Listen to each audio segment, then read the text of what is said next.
The wind carried the scent of decay across Sentinel Ridge. Kael Ashenwolf stood motionless at the precipice, his silver-gray hair catching the weak autumn light as his eyes surveyed territory that had been shrinking for 16 years. This was not meditation. This was tactical assessment, the kind that kept packs alive when kingdoms fell. 47 breach points along the western boundary. He counted them by memory, each one a festering wound in the ancient protections that had once been absolute.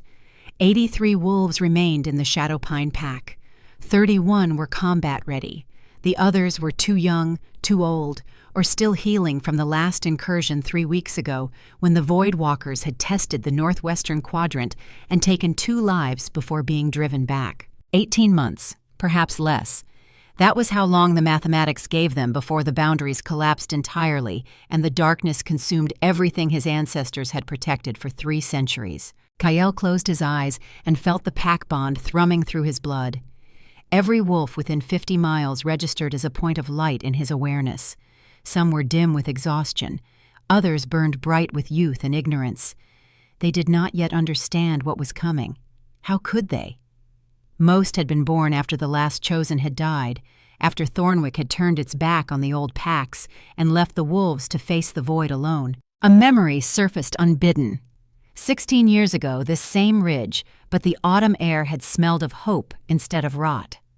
Kael had been 19 then, newly crowned after his father's death, still believing that honor and tradition would be enough to preserve what generations had built. Elara Reed had stood beside him that day, her pale hair luminous in the fading light, her hand warm in his as they discussed the ceremony that would renew the ancient bond between human and wolf. She had agreed, freely, without coercion. The date had been set for the equinox, just 3 days away. Kael remembered the relief that had flooded through him, the cautious optimism that perhaps the breaking of faith under his grandfather's reign could be mended. Perhaps the boundaries would hold after all. Then the torches had appeared at the forest edge, Elder Aldrich leading a dozen men from Thornwick, their faces twisted with righteous fury. They had called Isolde back, called her their daughter, their property. She had gone to them willingly enough, trying to explain, trying to make them understand. Kael's father Alderon had followed at a respectful distance, keeping to the treaty laws that forbade wolves from crossing into human lands uninvited. The arrow had come from Aldrich's own bow. Meant for Alderon's heart, it had flown true and strong. But Isolde had stepped between them at the last instant, some desperate attempt to stop violence with her own body. The silver head had punched through her spine and emerged from her chest in a spray of arterial red that steamed in the cold night air. Kael had shifted instantly, a young wolf's rage overcoming a young king's restraint. He had been 3 strides from Aldrich's throat when his father's command had frozen him mid-leap. Alderon's voice, even dying, carried the weight of absolute authority. No retaliation, no revenge. The treaty must hold even when humans break it, or all would be lost. His father had died within minutes, the silver poisoning working faster than any healing could counter. Isolde had lasted longer, long enough to lock eyes with Kael one final time and whisper words that haunted him still. "They are afraid. Do not hate them for their fear. Find another way." There had been no other way. Thornwick had sealed its boundaries with iron and stone. The Reed bloodline, the only family marked by the ancient compact, had ended. Or so everyone had believed until 3 months ago, when scouts reported that Elara Reed's granddaughter still lived in the village, overlooked and invisible, like all inconvenient truths people wished to forget. Footsteps crunched on frost behind him. Kael did not turn. He knew the weight of Garrick's tread, had known it since they were cubs wrestling in the snow while their fathers planned defenses against threats that seemed distant then. "You have been standing here for 2 hours." The beta's voice carried no judgment, only concern. "The council waits. Let them wait." Kael kept his gaze fixed on the western horizon, where the boundary between worlds grew thinner by the day. "I am counting the cost of my father's mercy." Garrick moved to stand beside him, close enough that their shoulders nearly touched. The scar that split his jaw from ear to chin was livid in the cold, a reminder of the battle that had nearly killed him 5 years ago, when he had held the southern pass alone for 3 hours until reinforcements arrived. Mercy is not weakness. It is when it kills your people. Kael finally turned to face his oldest friend. How many have we lost since that night? 30? 40? 37. Garrick never forgot a number or a name. And in that same time, how many children have been born? 62. We endure. We retreat. Kael gestured at the vast expanse of forest below, the territory that had once stretched twice as far in every direction. Every year, we give ground. Every season, the boundaries shrink. At what point does endurance become extinction? When we stop fighting. Garrick's amber eyes held steady. The Council has information you need to hear about the Reed girl.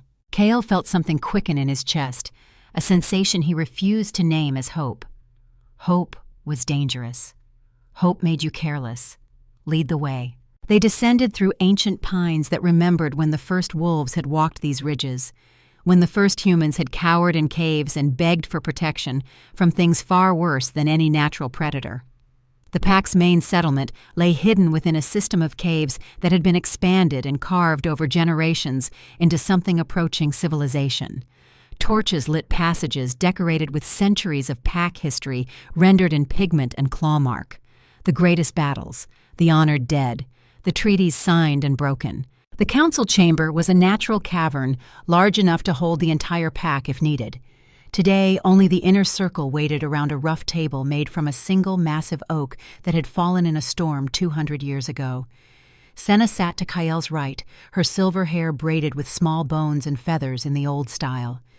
She had been human once, 70 years ago, before plague took her family and the pack offered transformation as an alternative to certain death.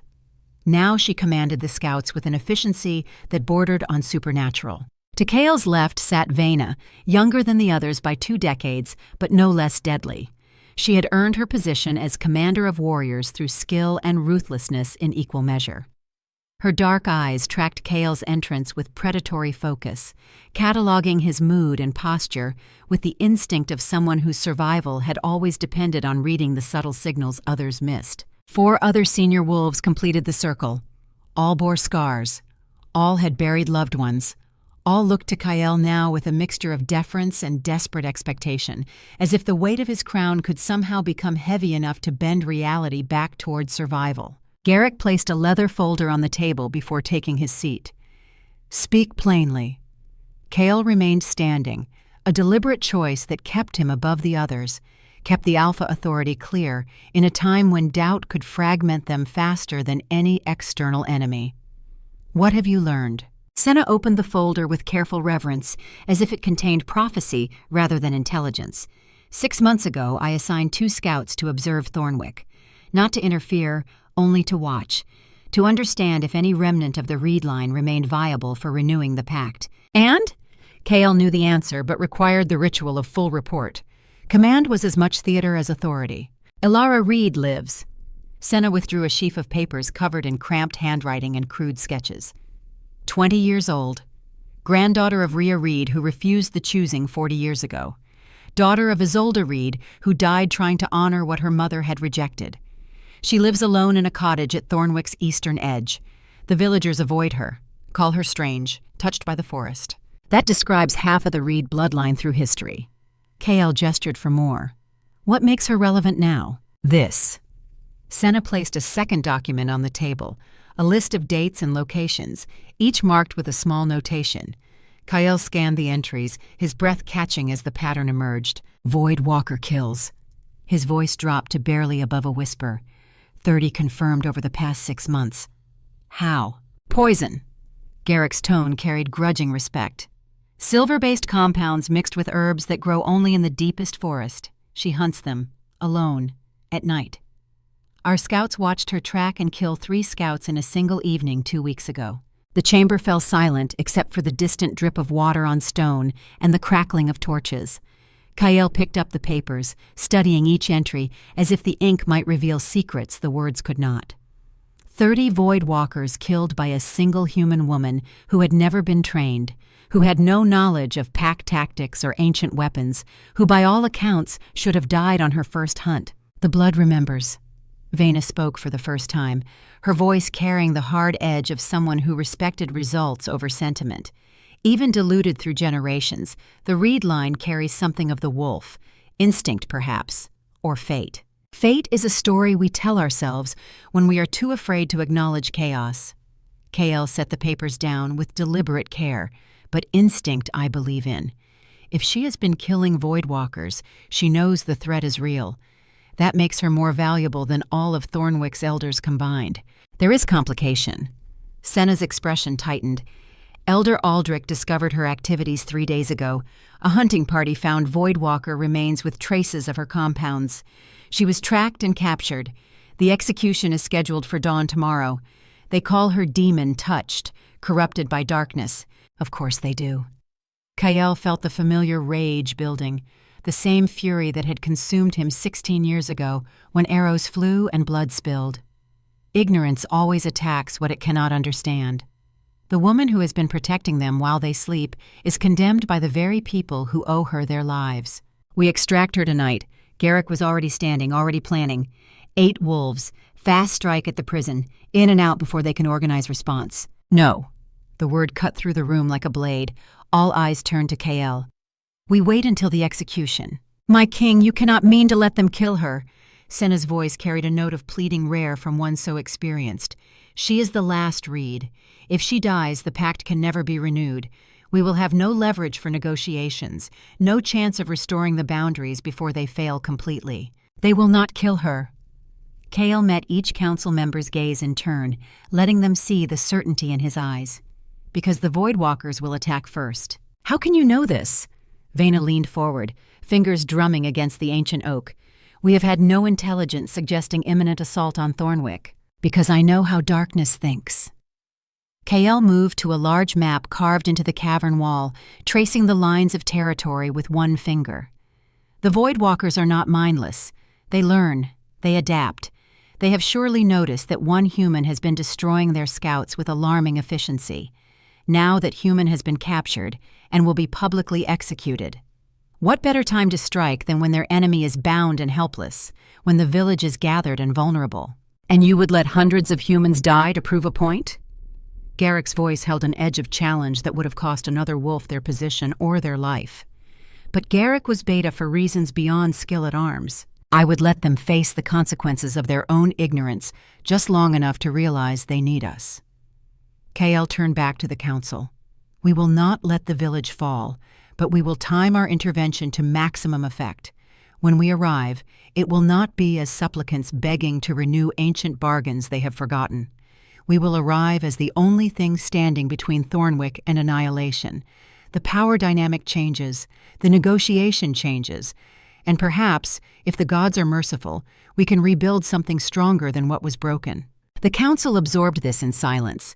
It was a ruthless calculus, the kind that sacrificed safety for strategy, that gambled with lives to win a larger game. But these were wolves who had survived 16 years of slow retreat and grinding loss. They understood that desperate times demanded choices no one wanted to make. One question remains. Vena's eyes glittered in the torchlight. What if the girl refuses? What if seeing her village burn makes her hate us more than she fears the Voidwalkers? Then we are no worse off than we are now. Kael returned to his seat, the discussion concluded in all but formality. But I do not think she will refuse.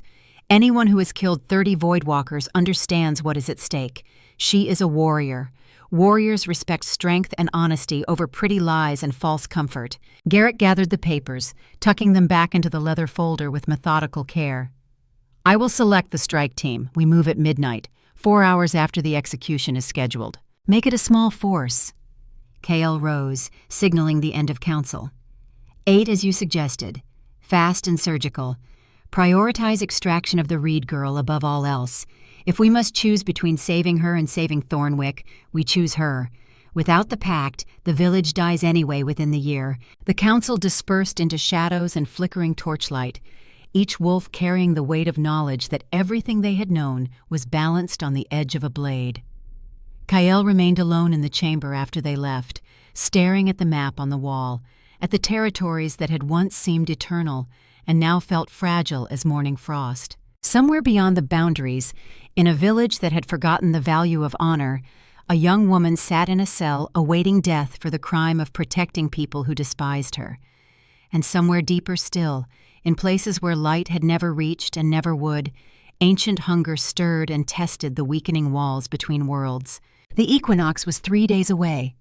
The old pact said that boundaries were thinnest then, that the veil between what was and what could be grew gossamer and fragile. Kael had 48 hours to save a woman he had never met, convince her to bind her life to creatures she had every reason to hate, and somehow forge an alliance strong enough to hold back darkness that had been gathering strength for 16 years. He touched the scar over his heart, the place where his father's dying command had burned itself into his very soul. No retaliation, no revenge. Find another way. Perhaps this was the other way. Perhaps mercy and ruthlessness could coexist if applied with precision. Perhaps a king could be both protector and predator if he chose his moments carefully. Kael left the council chamber and climbed back toward the surface, back toward Sentinel Ridge where he could watch the western boundary and count the hours until everything changed. The wind still carried the scent of decay, but underneath it now he detected something new, something sharp and acrid that made his wolf instincts raise hackles along his spine. Smoke, coming from the direction of Thornwick. He shifted before conscious thought completed, his human form dissolving into something larger and infinitely more dangerous. Silver-gray fur caught the dying light as he raced through trees that blurred into shadows. The pack bond blazed to life with urgent awareness as every wolf within range felt his alarm and responded with readied claws and bared fangs. Something was wrong. The timeline had collapsed. The careful calculations had shattered against the chaos of reality, and now Kael ran toward fire and screaming with only instinct to guide him and the prayer that he was not already too late. Behind him, 8 wolves peeled away from their duties and fell into formation. A strike team assembled in heartbeats because they had trained for this moment, even as they hoped it would never come. Garrick took point on the left flank. Senna ranged ahead as scout. Vena commanded the rear guard with 2 young wolves who had yet to see real combat, but would learn tonight or die trying. The forest opened onto Thornwick's outskirts, just as full darkness fell. What greeted them was a vision from the oldest nightmares, the kind that made even wolves whimper in their dens. Void walkers swarmed the village like locusts made of shadow and hunger.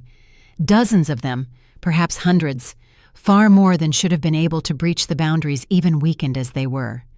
They flowed between buildings with impossible speed, elongated limbs reaching through windows and doors, touching villagers who collapsed instantly into vacant husks, whose eyes reflected nothing but absence. Fire bloomed in 3 locations, not natural flame, but the cold burning that came when voidwalkers fed, a luminescence that devoured heat instead of generating it. People ran screaming through streets they had walked safely for generations, and with each person touched, each soul consumed, the attackers grew stronger and more numerous, as if the village itself was bleeding darkness. At the center of the chaos stood a wooden platform hastily constructed for public execution. A young woman was bound to a post, silver chains cutting into her wrists and ankles. Guards who should have been protecting her had abandoned their posts to flee or fight, leaving her exposed and helpless as 3 voidwalkers circled closer with the patience of predators who knew their prey could not escape. Kael did not need the scout reports to recognize Elara Reed. Even from a distance, even in wolf form with senses that prioritize scent and sound over sight, he could see the resemblance to Isolde, the same pale hair that seemed to gather light even in darkness, the same defiant posture that refused to bow even when death approached with absolute certainty, the same eyes that saw too much and forgave too little. She was not screaming. Everyone around her screamed, but Elara Reed faced the Voidwalkers with the expression of someone who had looked at death 30 times before and found it less frightening than the alternative of surrender. Garrick's thought came through the pack bond as clear as speech. The girl first. Everything else is secondary. Agreed. Kael gathered his strength and leaped from the shadows, a silver blur that crossed 50 yards in 3 heartbeats and crashed into the nearest Voidwalker with enough force to shatter stone. His jaws closed on empty air where a throat should have been, but his claws found purchase in the semi-solid darkness of its form. The creature shrieked, a sound that existed more in the mind than the air, and tried to dissolve away from his attack. Kael twisted mid-strike, using momentum to slam the Voidwalker into the wooden post where Elara was bound. The impact should have injured her, but instead something unexpected happened. The silver chains that bound her blazed with sudden brilliant light, and where that light touched the Voidwalker, it burned with the intensity of a forge fire.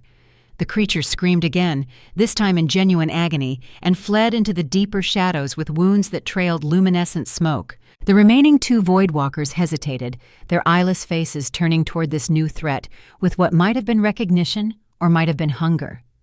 Kael planted himself between them and Elara, every line of his wolf form radiating challenge and promised violence. Behind him, chaos exploded into something approaching organized resistance as the strike team hit the Voidwalker swarm from multiple directions. Senna's wolves took the rooftops, using height advantage to rain down attacks from above. Vena's rear guard sealed off the main street, creating a kill zone where the creatures were funneled into overlapping fields of tooth and claw. Garrick himself tore through 3 Voidwalkers in as many seconds, his greater size and experience making him a whirlwind of silver fury. But even as they fought, more Voidwalkers appeared. They materialized from wells and cellars and shadows that should not have been deep enough to hide such things. This was not a raid. This was an invasion, carefully planned and precisely executed to coincide with maximum vulnerability. Kael could not maintain wolf form and free Elara from her chains. The silver that burned Voidwalkers burned him as well, a safeguard built into execution restraints to prevent exactly this kind of rescue. He shifted back to human form, ignoring his nakedness in the way of wolves who had long since divorced modesty from survival, and reached for the chains with bare hands that blistered at the contact. "Do not touch them!" Elara's voice cut through the screaming and the sounds of battle with startling clarity. "Silver content is too high. You will lose your hands." "Then how do I free you?" Kael met her eyes for the first time and felt something shift in his chest, some recognition that went deeper than blood or magic or the desperate mathematics of survival. "You do not." She nodded toward a guardhouse 20 feet away. "Key is in there. 3rd hook from the left. Hurry." Kael ran, his human form vastly more vulnerable than his wolf, but also capable of the fine manipulation needed to work locks and mechanisms. The guardhouse door hung open, abandoned when the attack began. Inside, 15 keys hung on iron hooks, each one identical to his eyes but presumably different enough that only one would work. He grabbed the 3rd from the left and was back at Elara's side in seconds. The key fit the lock at her wrists with a click that sounded absurdly mundane against the backdrop of supernatural violence. Her hands came free, and immediately she dropped to work on her own ankle restraints with the speed of someone who had practiced this exact scenario. "Who are you?" Her fingers never stopped moving as she spoke. "Why risk your wolves for Thornwick?" "For me? I am Kael Ashenwolf." He watched the battle lines, calculating how long his team could hold before being overwhelmed. "And I risk them because you are Elara Reed, last of the bloodline that once bound wolf and human in common cause. Because without you, my pack dies, your village dies, everything dies. So I am risking 8 wolves to save 1 woman and 700 people who probably do not deserve saving, but will be saved nonetheless because that is what honor demands. Honor is expensive." The last restraint came free, and Elara stood with the fluid grace of someone whose body was used to being pushed beyond normal limits. "I have been practicing a cheaper alternative. Survival. Survival is not living." Kael shifted back to wolf form, putting himself between Elara and an approaching cluster of Voidwalkers. "It is merely dying more slowly. Now stay behind me and try not to get consumed. I have not invested this much effort to watch you dissolve into shadow." What he did not say, what he could not say in the press of battle and chaos, was that something about this woman called to parts of himself he thought had died with his father. Her defiance in the face of certain death, her practical assessment of silver chains and key locations, even while bound and awaiting execution. The way she spoke about survival, as if it were an active choice rather than passive hope. She was not what he had expected from the reports. She was something far more dangerous and far more valuable. A warrior who did not yet know she was already fighting a war that would define everything that came after. The strike team was being pushed back despite their skill and ferocity. For every Voidwalker destroyed, 2 more appeared. Garrick took a slash across his ribs that left frozen blood crystallizing on his fur. One of Vena's young wolves went down screaming as shadow tendrils wrapped around his throat and squeezed away breath and life in equal measure. Senna's scouts rained down attacks from above, But even their elevated positions were no longer safe, as voidwalkers learned to climb walls and leap between rooftops with spider agility. "We cannot hold!" Garrick's thought came through the pack bond edged with desperation. "There are too many. We need to retreat while we still can. Not without civilians." Kael's response was absolute. "There. The chapel. Get everyone who can move into the chapel. Stone walls and holy ground will slow the voidwalkers enough for us to organize real defense. And those who cannot move?" Vena killed 2 more voidwalkers even as she projected the question, her efficiency not diminished by the growing sense of inevitable defeat. "Do we leave them?" "We carry them." Kael started toward a cluster of villagers frozen in terror between their burning homes and the approaching darkness. "Elara, can you fight?" "Anne, I have been fighting since I was 10 years old." She appeared at his side holding a makeshift weapon, a broken table leg with silver chain wrapped around one end. "Tell me where you need me." Kael almost smiled. "Almost. With me. We take the civilians to the chapel. My wolves will cover us." What followed was not a battle so much as a fighting retreat through hell itself. Kael and Elara moved through burning streets gathering survivors while the strike team carved a path toward the chapel that stood at Thornwick's center, its stone walls 3 feet thick and its foundations blessed by priests who had believed in powers greater than human understanding. Every step was contested. Every yard of ground cost blood and pain. They found Lissa's family trapped in a burning cottage, the mother clutching 2 children as fire consumed the walls around them. Kael crashed through the door in wolf form, his fur singing from the heat, and grabbed the older child by the back of his shirt with careful jaws. Elara took the younger, carrying her with one arm while wielding her improvised weapon with the other. The mother followed, coughing from smoke inhalation but moving on pure maternal instinct. They made it 6 steps before 3 voidwalkers materialized from the smoke itself. Kael set the child down gently behind him and prepared to make a stand that would probably be his last. Then Elara was there beside him, her wrapped chain blazing with the same light that had burned the first voidwalker.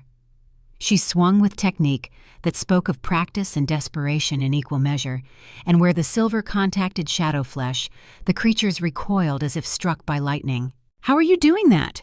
Kael kept his focus on the enemies circling them, but part of his awareness cataloged every detail of Elara's fighting style. "The chains should repel you as well. Reed blood is diluted through generations. You should not be able to wield silver weapons against creatures of void. I wrapped the chain in cloth soaked with herbs that insulate against silver poisoning." Her breath came hard but steady, a warrior's control over fear and exertion. "And apparently, reed blood is not as diluted as everyone assumed. I have been killing these things for months. You think I would do that without preparing properly?" A laugh escaped Kael despite the circumstances, a bark of genuine amusement that his wolf throat translated into something between a growl and a cough. "You are either the most prepared amateur I have ever met, or you have more natural instinct for this work than people with decades of training. I prefer to think of it as aggressive problem-solving." Elara struck again, driving back a void walker that tried to circle around to the children.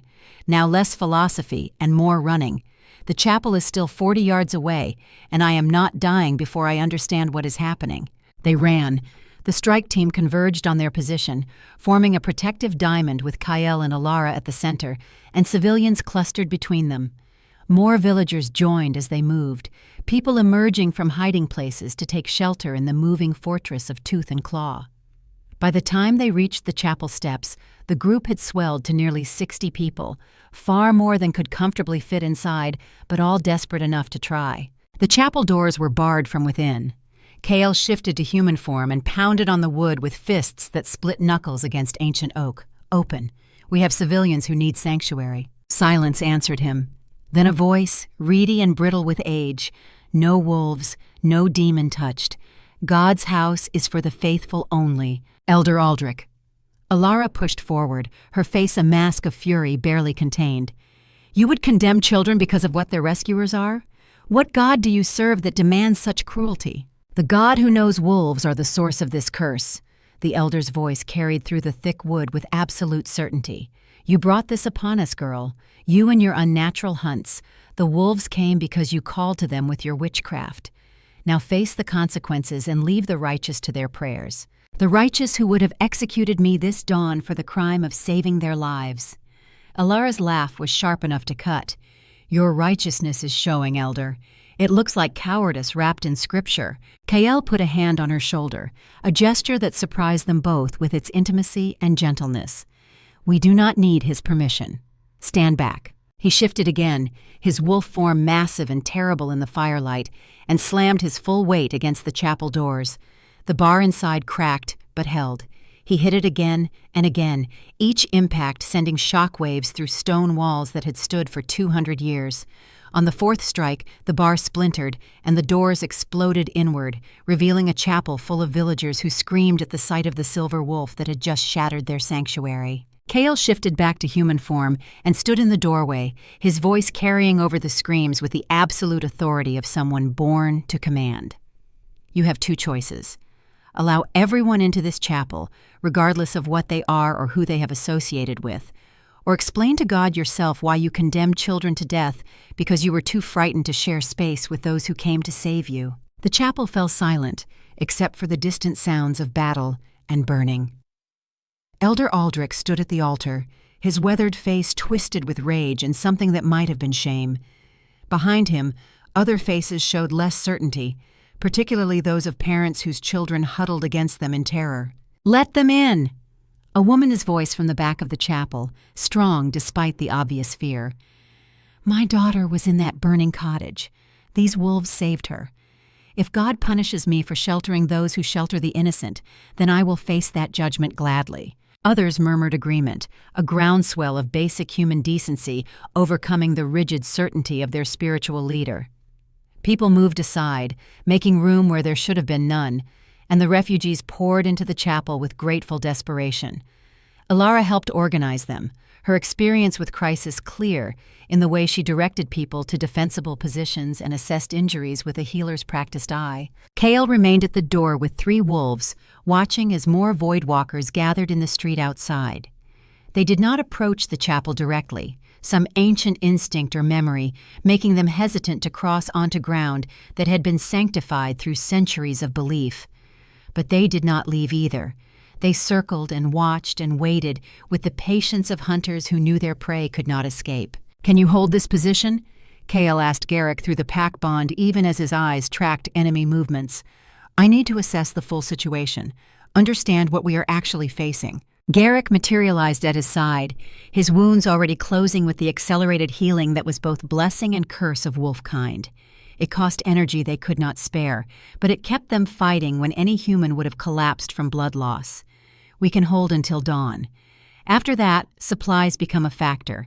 These people will need water, food, medicine. We did not plan for an extended siege. Then we break the siege before dawn." Kael watched as Senna's scouts returned from reconnaissance, their expressions grim. "What did you find?" "The entire village is compromised." Senna shifted to human form, caring nothing for her nakedness in a moment where modesty was irrelevant. Voidwalkers control every approach except the eastern road. Even that is only clear for another half-mile before more of them block the way. This was coordinated, planned. They knew exactly when and where to strike for maximum effect. How many total?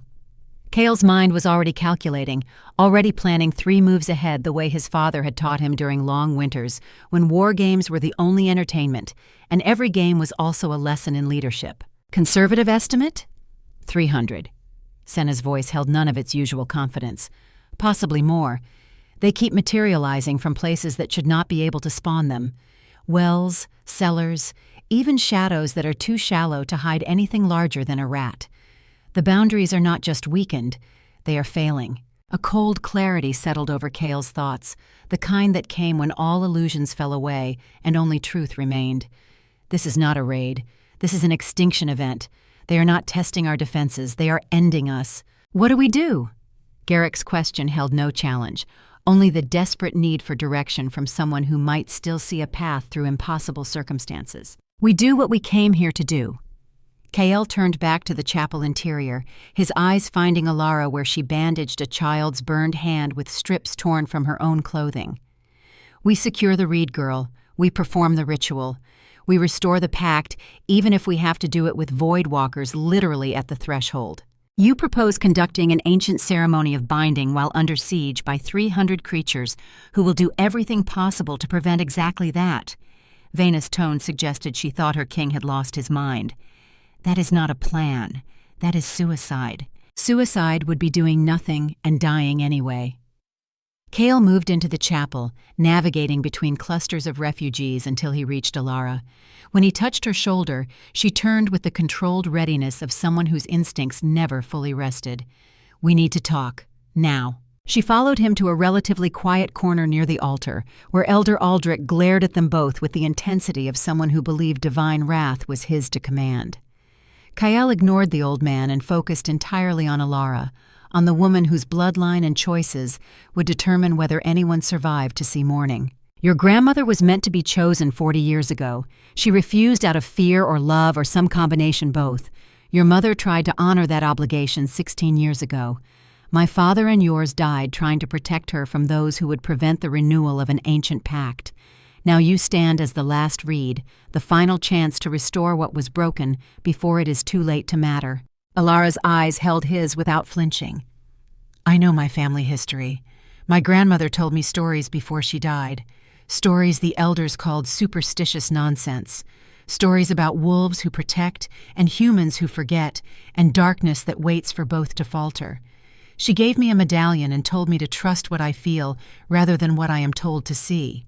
So I have been feeling my way through darkness for 6 months, killing things that should not exist, waiting for someone to explain why I alone seem to notice our world is ending. It is ending because the pact was broken." Kael kept his voice low, but let the urgency bleed through. The boundaries between this world and the void are maintained through connection, through bond between human and wolf forged in blood and choice. Without it, the walls thin, the darkness seeps through. Eventually, nothing holds it back. "And you want me to forge this bond? To bind myself to your pact through ancient magic I do not understand? I want you to save everyone you have been trying to save through lonely hunts and improvised weapons." Kael leaned closer, close enough to smell the smoke in her hair and the herb compounds on her skin. "I want you to stop fighting alone and start fighting with an army behind you. I want you to honor what your mother died trying to achieve. You ask a great deal from someone you met 30 minutes ago in the middle of an apocalypse." But Elara's expression shifted, some internal calculation reaching conclusion. "Yet you also saved Lissa's children, risked your wolves to protect people who have given you nothing but hatred and arrows. Either you are the greatest fool I have ever met, or you actually believe in something worth dying for." "I believe in survival." Kael held her gaze. "Not mere existence, but true survival, where we emerge stronger rather than diminished. I believe your grandmother's choice doomed 2 generations, but yours can save 3. And I believe that whatever else you are not a coward." 30 Void. Walker kills prove that beyond argument. Elara was silent for a long moment. Around them, the chapel filled with the sounds of traumatized humans trying to find comfort in prayer and proximity. Outside, inhuman hunger circled with growing impatience. The fire that consumed Thornwick cast dancing shadows through stained glass windows, creating patterns that looked almost alive. "What would this ritual require?" she finally asked. "What would I be binding myself to? A year and a day living with my pack, learning our ways, adding your strength to our defenses. You would be bridge between human and wolf, belonging fully to neither but necessary to both. After that time, you would be free to choose your own path." Kael did not mention the other possibilities, the ways such rituals could go wrong, or the prices that ancient magic sometimes demanded beyond what was initially bargained. "And if I refuse, what happens to these people?" "We fight until we cannot fight any longer. Then we retreat to our heartlands and leave Thornwick to its fate. They will die. You will probably die. And in a year, perhaps less, the Void Walkers will be strong enough to breach our final defenses. Then my pack dies too. Extinction in stages, but extinction nonetheless." "Those are bleak options." Elara's laugh held no humor. "Bind myself to creatures I have never met, or watch everyone I have ever known be consumed by darkness. Those are the only honest options." Kael would not insult her with false comfort or gentle lies. War is an equation with blood for variables. "All I can promise is that choosing the pact gives us a chance. Refusing it guarantees failure. Elara reached into her shirt and withdrew a medallion on a leather cord. Silver wolf with amber eyes, ancient craftsmanship that predated Thornwick itself. She held it up between them, studying the way firelight caught the amber and made it glow like captured sunlight. My grandmother told me this would guide me when the time came.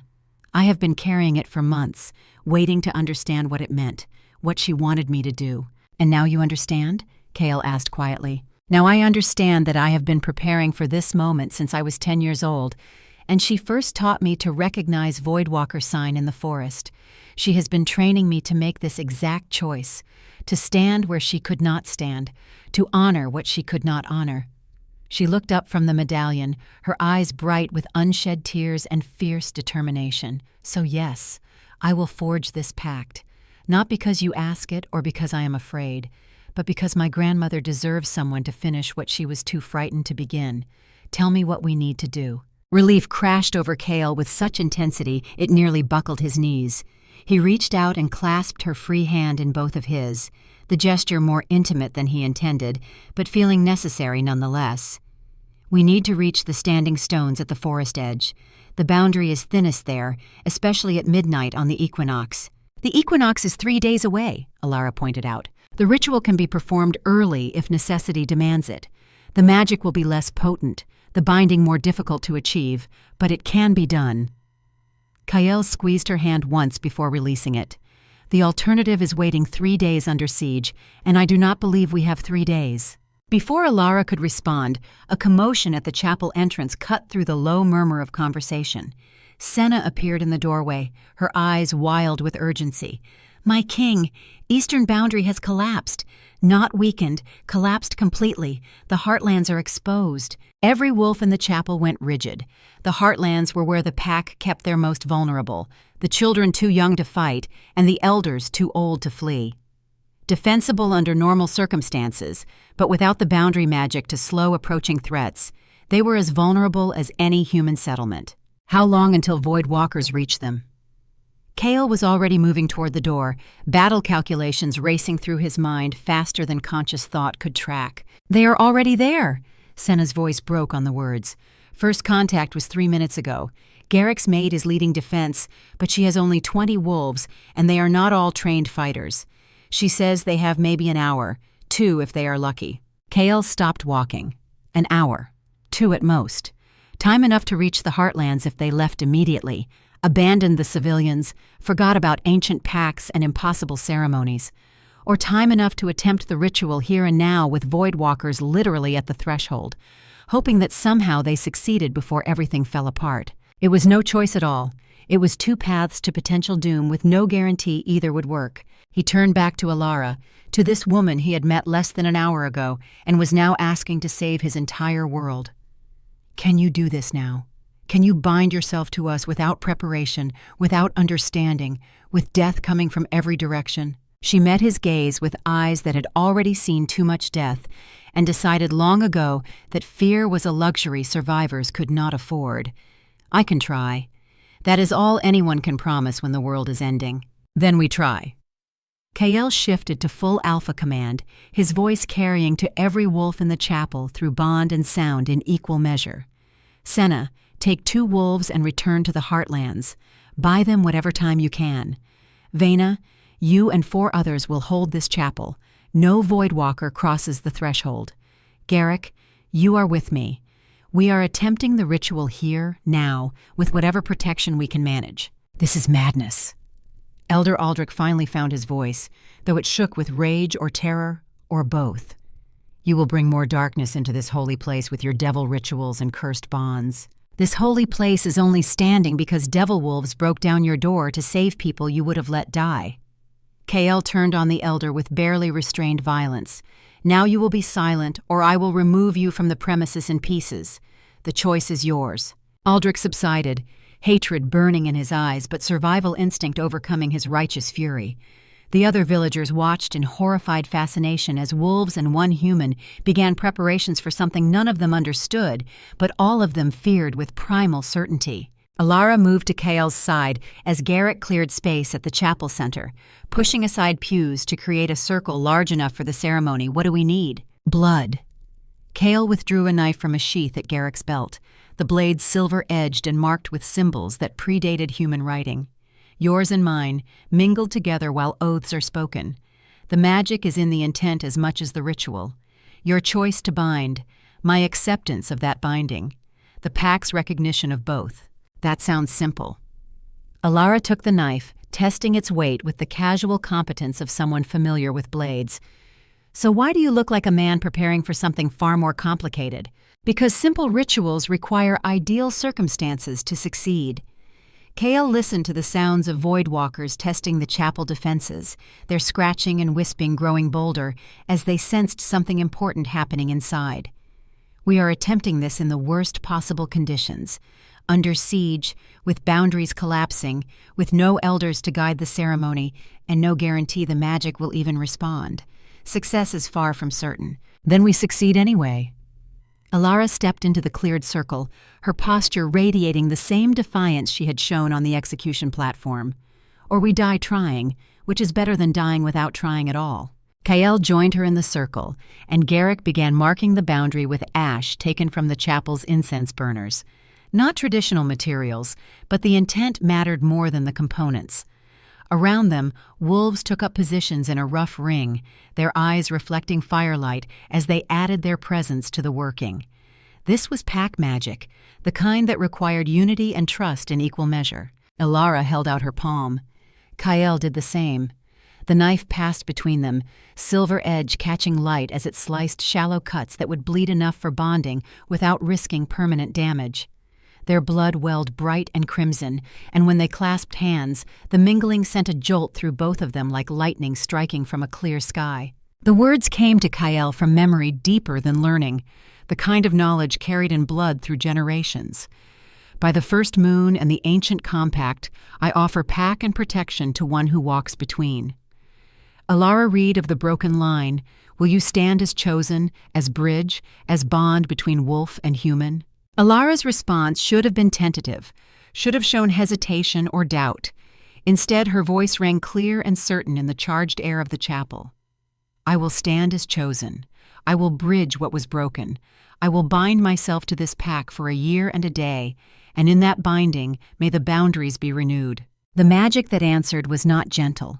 It struck like a hammer, slamming into both of them with force that drove Kael to his knees and pulled a cry from Elara's throat that was equal parts pain and triumph. The medallion at her neck blazed brilliant white, and the silver in their mixed blood began to glow with the same radiance. Around them, the wolf ring howled in voices that shook stone walls and made stained glass rattle in its lead frames. The pack bond that Kael carried as alpha suddenly expanded, stretching to include one more point of awareness, one more light in the darkness of his consciousness. Elara. He could feel her now, feel her shock and pain and stubborn refusal to break under pressure that would have shattered most humans. The boundaries responded. Through windows, through cracks in ancient stones, silver light began to spread outward from the chapel in visible waves. Where it touched voidwalkers, they recoiled shrieking. Where it touched the collapsing eastern boundary, it held, slowed, began the impossible work of knitting together protections that had taken centuries to build. But it was not enough. The light spread thinning with distance, and Kael could feel through the bond that something was wrong. The ritual had worked, but not completely. They had renewed the pact, but not restored it fully. More was required. More blood, or more time, or more willing participants. Something they did not have while under siege, with his pack's heartlands burning. Elara collapsed against him, her breath coming in short gasps. Did we succeed? Partially. Kael held her upright, supporting her weight with strength born of desperation. The boundaries are holding but not healing.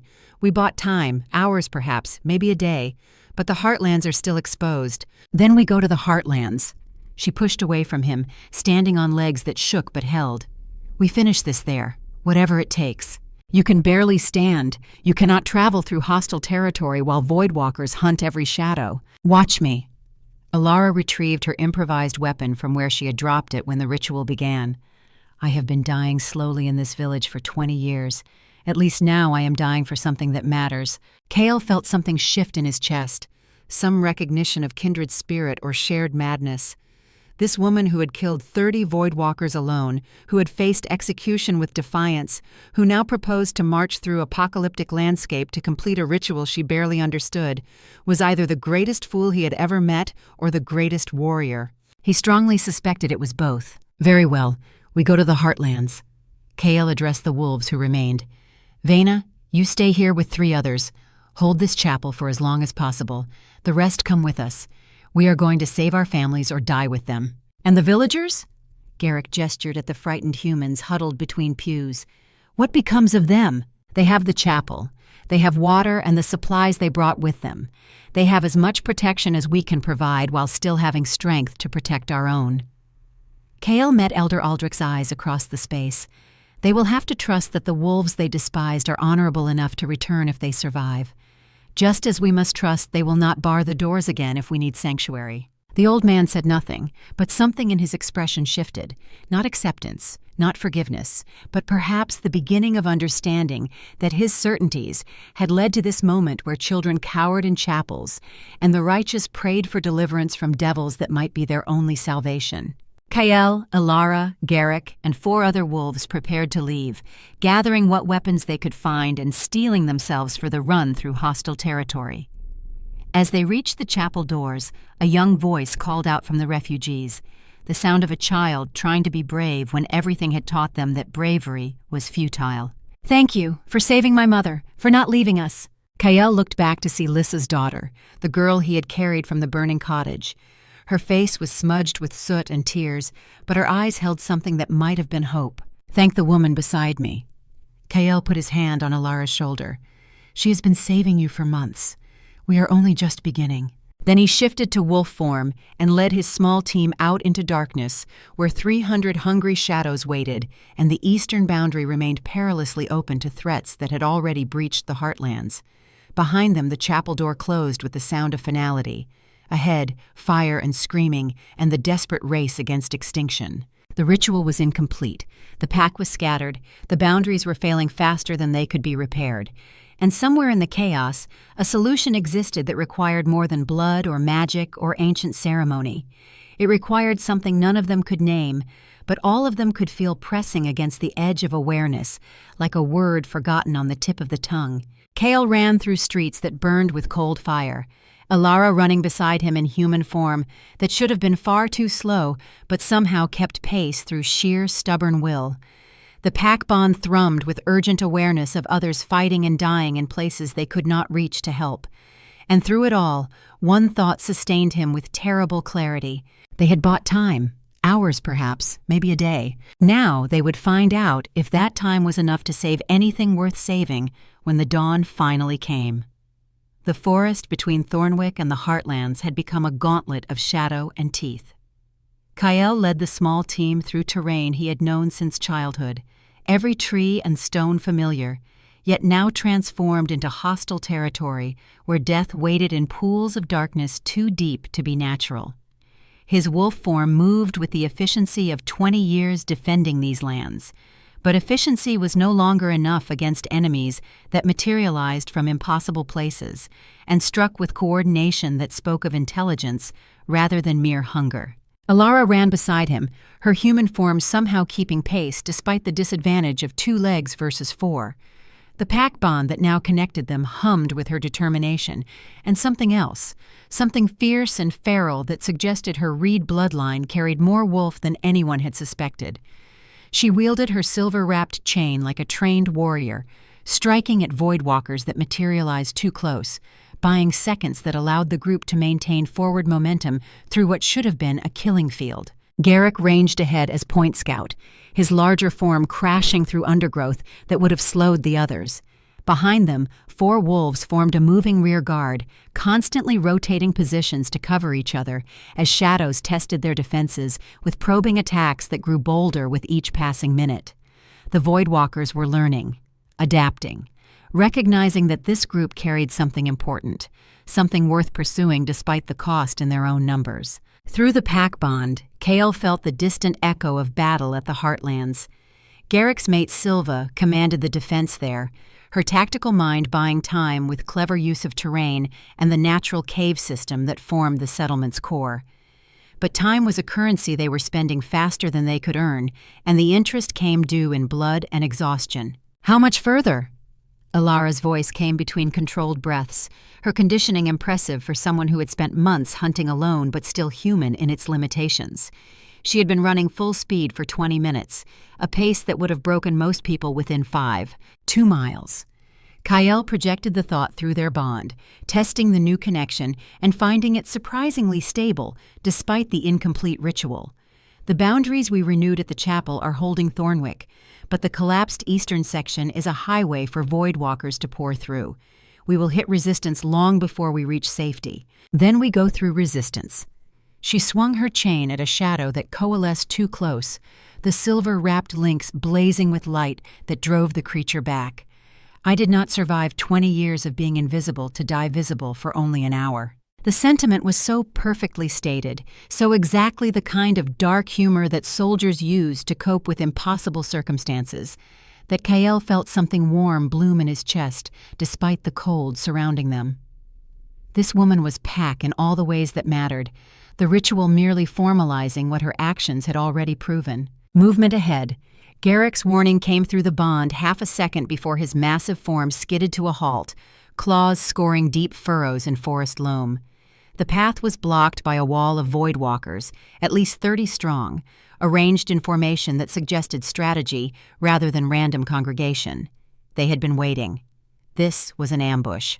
Kael shifted to human form, needing the capacity for speech that his wolf shape did not easily allow. His nakedness was irrelevant in the face of tactical necessity. Elara, center of the formation. Garrick, left flank. The rest of you tighten the circle. We go through them fast and brutal. No extended engagement. The lead Voidwalker was larger than the others, its shadow form more defined as if it retained greater connection to whatever physical existence it had once possessed. When it spoke, the voice emerged not from any visible mouth, but from the air itself, resonating in the space between thought and sound. The bridge-bearer, the half-blood who dares renew what should remain broken. You will not reach the heartlands. You will feed us here and now. Kael had fought these creatures for 16 years. He had heard them shriek and howl and make sounds that resembled language twisted through alien intention. But this was the first time he had heard one speak with such clarity, such obvious intelligence. The implications sent ice through his veins, colder than any Voidwalker's touch. "You can speak." He kept his voice level, buying time while his mind raced through tactical adjustments. "How long have you been able to communicate?" "Since the first human thought gave birth to the first fear." The Voidwalker's form rippled as if laughing. "We are not mindless darkness. We are darkness given purpose by those who fear the absence of light. Every nightmare, every terror, every moment of existential dread feeds us and shapes us. You wolves pretend to protect humans from us, but you are merely protecting them from their own shadows made manifest. Philosophical monsters." Elara positioned herself at Kael's shoulder, chain held ready. "That is somehow worse than mindless hunger." "Is it?" The lead Voidwalker's attention shifted to her with the weight of actual regard rather than mere targeting. "You hunt us, kill our scouts. Did you think we were animals acting on instinct? We have watched you, Bridge-bearer, studied your techniques, learned from each encounter.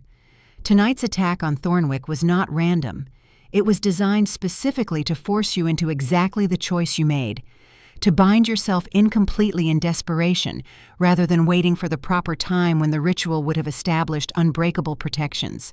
Elara's grip on her chain tightened, but her voice remained steady. "You wanted me to perform the ritual early? That makes no sense. The boundaries are renewed regardless of timing. Renewed, but not restored." The Voidwalker drifted closer, its form seeming to absorb light from the surrounding forest. Incomplete bonds have cracks, weaknesses, places where doubt and fear can seep through and corrupt the connection. You felt it yourself when the magic struck. The pain was greater than it should have been, the certainty less than it could have been. You bonded in fear and desperation, and those emotions are now woven into the very foundation of your connection to the pack. We can work with fear. We can exploit desperation. Given time, we can turn your bridge into a gateway for our kind to pour through directly into the Wolf King's heart." Kael felt the truth of those words like a blade between his ribs. The ritual had worked, but the Void Walker was correct that something felt wrong about the bond. There was static in the connection, interference that should not exist in a properly formed pack link. He had attributed it to stress and circumstance, but if the creature was right, if fear and desperation had been literally woven into their bond at the moment of formation, then Elara was not a bridge, but a potential liability. He met her eyes across the small distance between them and saw that she understood the implications as clearly as he did, saw also that she refused to accept them as inevitable. Whatever cracks existed in their bond could be sealed. Whatever weakness the Void Walkers hoped to exploit could become a trap for the exploiters if they were clever enough and ruthless enough in their response. "You talk too much." Elara's words cut through the heavy atmosphere with the bluntness of someone who had spent too long alone to bother with diplomatic niceties. "If you can corrupt our bond, why are you here threatening us instead of already doing it? Either you are lying about your capabilities, or there is something you need that you do not yet have. My guess is you need me afraid, need me doubting, need me to believe your words so thoroughly that I create the cracks myself through loss of faith." The Void Walker went still in a way that suggested Elara had struck closer to truth than comfort allowed. Smart bridge. Perhaps too smart for the role assigned. Very well. No more philosophy, just hunger. It struck with speed that defied its size, shadow limbs extending like spears toward Elara's heart. Kael was already moving, his shift to wolf form instantaneous, and his interception placing 200 pounds of muscle and fury directly in the creature's path. His jaws closed on shadow that felt like frozen meat, his teeth finding purchase where there should have been nothing solid to grip. The Void Walker shrieked and tried to dissolve away, but Kael held on with the tenacity of a wolf who had learned through brutal experience that these creatures could be hurt if you were willing to endure the pain of touching them. His mouth went numb from cold that burned worse than fire. His tongue blistered where it contacted the Void Walker's essence. But he did not let go. Could not let go because releasing this enemy meant allowing it to strike at Elara, and some instinct deeper than thought or strategy screamed that protecting her had become more important than protecting himself. The rest of the pack hit the Void Walker formation like a silver storm.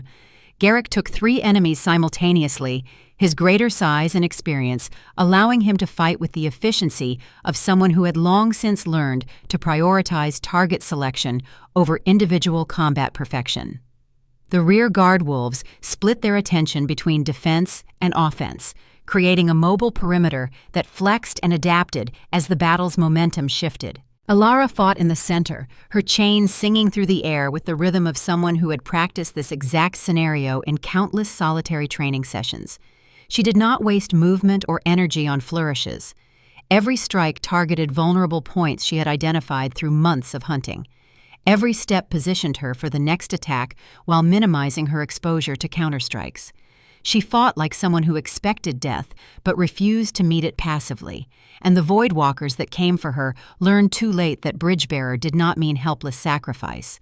The lead Void Walker finally tore free from Kael's grip, leaving fragments of its shadow form behind like strips of frozen flesh. It retreated beyond immediate striking range, its form noticeably diminished by the encounter. "You cannot win this fight. More of us come with every moment. You are trapped between our forces and your dying heartlands. Surrender the bridge and we will let the rest of you pass unharmed." Kael shifted back to human form, spitting blood and shadow residue that burned his throat on the way up. "We do not surrender pack. Not to enemies, not to circumstances, not even to common sense when honor demands otherwise." "Then die with your honor." The Void Walker's form began to swell, drawing in darkness from its fellows, as if preparing for some concentrated attack.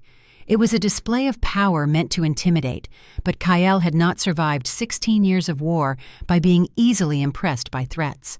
"Elara, when I give the signal, hit him with everything you have." The thought went through their bond with perfect clarity despite the interference the Void Walker claimed existed. "Garrick, the moment he is focused on her, you and I take him from both sides simultaneously. The rest of you create chaos in their ranks. Make them think we are attacking everywhere at once." "What is the signal?" Elara's mental voice carried anticipation rather than fear, the tone of someone who had been waiting for permission to unleash rather than for rescue from commitment. When I start laughing. Kael began to laugh, a sound that was equal parts genuine amusement and tactical absurdity. Now. Elara's chain blazed with light so intense it seemed to tear reality at the seams. She swung not at the lead Voidwalker, but at the ground before it, the silver links striking stone and earth with a sound like thunder. The impact shattered rock and sent fragments flying in all directions, each piece carrying residual light from her attack. Where the glowing fragments touched Voidwalkers, they burned with sudden fierce intensity. The lead creature recoiled from the unexpected assault, its form contracting reflexively to protect its core. That moment of defensive posture was the opening Kael and Garrick needed. They hit from opposite sides in perfect synchronization, a maneuver they had practiced 10,000 times over 2 decades of fighting together. Kael went low, hamstringing if the creature had possessed actual tendons. Garrick went high, going for what passed for the throat in something that had no true anatomy. The Voidwalker collapsed under the coordinated assault, its shadow form fragmenting into dozens of smaller pieces that tried to escape in every direction. Kael's pack fell on those pieces with savage efficiency, tearing and rending until nothing remained but dissipating smoke that smelled of winter and despair. The other Voidwalkers hesitated, their formation collapsing as the loss of their leader created confusion about hierarchy and command. It was a momentary advantage, but Kael was trained to exploit moments. Forward, through them while they reorganize. The pack charged as a single unit, Elara running at the center with wolves flowing around her like water around stone. The Voidwalkers tried to reform their line, but momentum was against them. Within seconds, the group had broken through the ambush and was accelerating toward the Heartlands, with renewed desperation driving every stride. Behind them, the Voidwalkers reorganized and gave chase, but they had lost the initiative and the element of surprise. The hunters had become the hunted, and the distance to the Heartlands shrank with every pounding heartbeat. They emerged from forest into the valley that held the pack's true home, just as the eastern sky began to show the first gray hints of approaching dawn. What greeted them was chaos on a scale that made Thornwick's siege look like a minor skirmish. The Heartland settlement was built into and around a series of limestone caves that provided natural fortification. Under normal circumstances, it was nearly impregnable, the narrow valley approaches limiting how many enemies could attack simultaneously, while the caves offered fallback positions with multiple defendable choke points. But these were not normal circumstances. The eastern boundary had not just collapsed, it had been shattered so thoroughly that Voidwalkers poured through in numbers that seemed impossible. Hundreds of them, perhaps thousands. More than Kael had seen in all his years of fighting combined. Silva had positioned the defensive forces with impressive tactical sense. The youngest and oldest pack members were deep in the caves where layers of stone and ancient protections provided maximum safety. The combat-capable wolves formed a 3-tier defense, with each tier falling back to the next when pressure became unsustainable. It was a textbook defensive strategy that would have worked against any conventional force. But Voidwalkers were not conventional. They did not tire, did not rout when casualties mounted, did not require supply lines or rest or any of the normal constraints that governed warfare. They simply came in endless waves, each attack slightly more coordinated than the last as they learned from failures and adapted strategies in real time. Kael felt Silva's awareness snap toward him through the pack bond the moment he entered the valley. My king, thank the old gods. We are down to final defensive positions. Another hour and they breach the deepest caves. Hold what you can. We are coming to you. Kael shifted to wolf form and put on a burst of speed that drew on reserves he was not sure he possessed.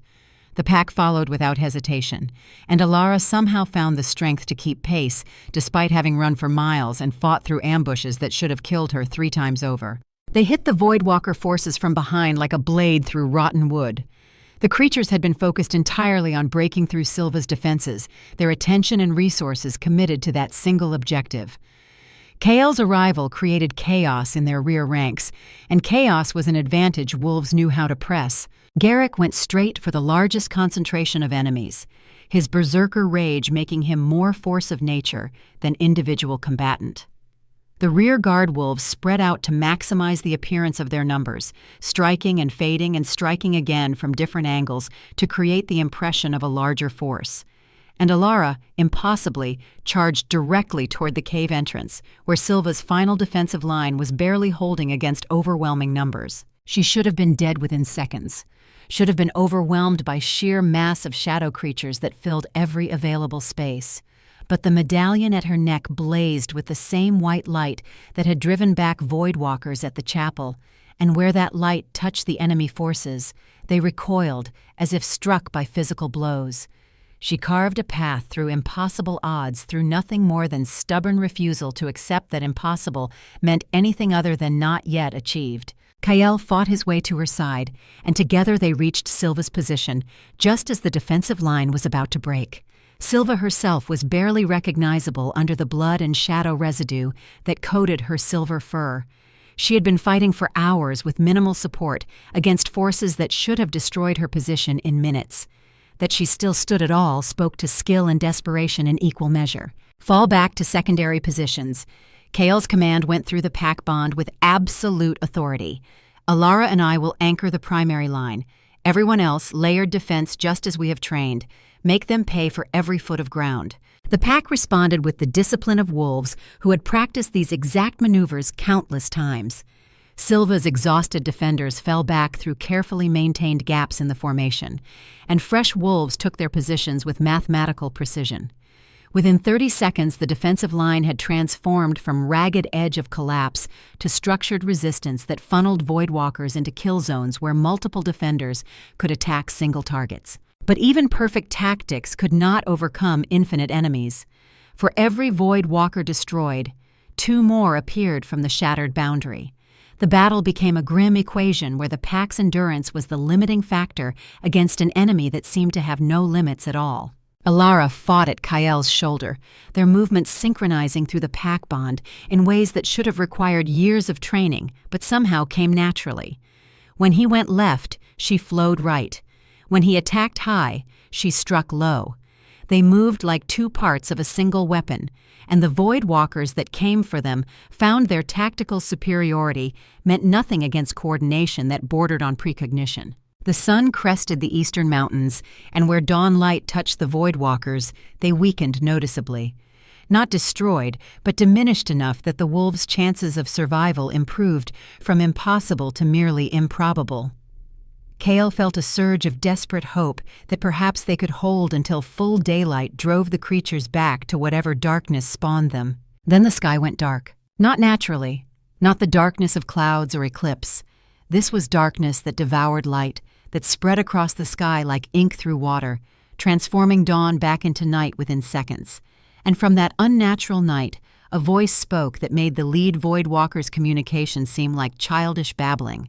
You renew the pact with incomplete ritual. You dare to stand against inevitability. You persist when all logic demands surrender. The voice carried weight that pressed against minds and souls with the force of absolute authority. I am Draven the Hallowed, first alpha of these lands, transformed 3 centuries past into what you now call enemy. I, who rejected the first pact because I understood that power through fear was stronger than power through cooperation. I, who became void incarnate rather than bow to human weakness. And I will finish what I began when I first broke the boundaries and let darkness flood into this world. Kael felt his heart sink as understanding crashed over him. The void walkers were not mindless creatures spawned from ambient darkness. They were not natural disasters or environmental hazards. They were the deliberate creation of a wolf who had chosen to become monster rather than leader, bound by treaties and mutual obligation. Everything Kael had been fighting against for 16 years, every death and loss and moment of desperate defense, had been orchestrated by one of his own kind who had decided that domination was preferable to the hard work of building bridges between different kinds of consciousness. Draven materialized in the valley center, his form towering 30 feet high, shadow given weight and terrible purpose. Where he manifested, the ground froze and cracked, unable to sustain the concentration of absolute cold his presence embodied. Lesser void walkers drew close to him as if seeking warmth from a fire, but this fire burned with absence rather than heat. Kael Ashenwolf, The massive shadow turned its attention fully on the king. "You resemble your grandfather, he who first convinced the Pax to accept the human pact, he who argued that our strength should serve rather than dominate. I killed him personally, consumed his essence until nothing remained but fading memory. His last words were a plea for mercy for humans who would inevitably betray us." I laughed as I ate his final thoughts. Rage, unlike anything Kael had felt since his father's death, exploded through his chest. His grandfather Aldrich I, legendary Alpha, who had united 6 feuding pacts and forged the original treaties with human settlements, had not died fighting the void as every history claimed. He had been murdered by one of his own kind who saw cooperation as weakness. "You are abomination." Kael shifted to human form because some accusations demanded the full weight of human speech. "You are not wolf. You are not void. You are the worst of both, power without purpose, hunger without honor. My grandfather built something that lasted centuries. What have you built except emptiness that consumes itself?" "I have built fear that will endure longer than any treaty." Draven's laugh was the sound of stones grinding an avalanche. "Your boundaries weaken with every generation. Your humans forget their obligations. Your wolves grow tired of protecting those who offer nothing in return. I am inevitable.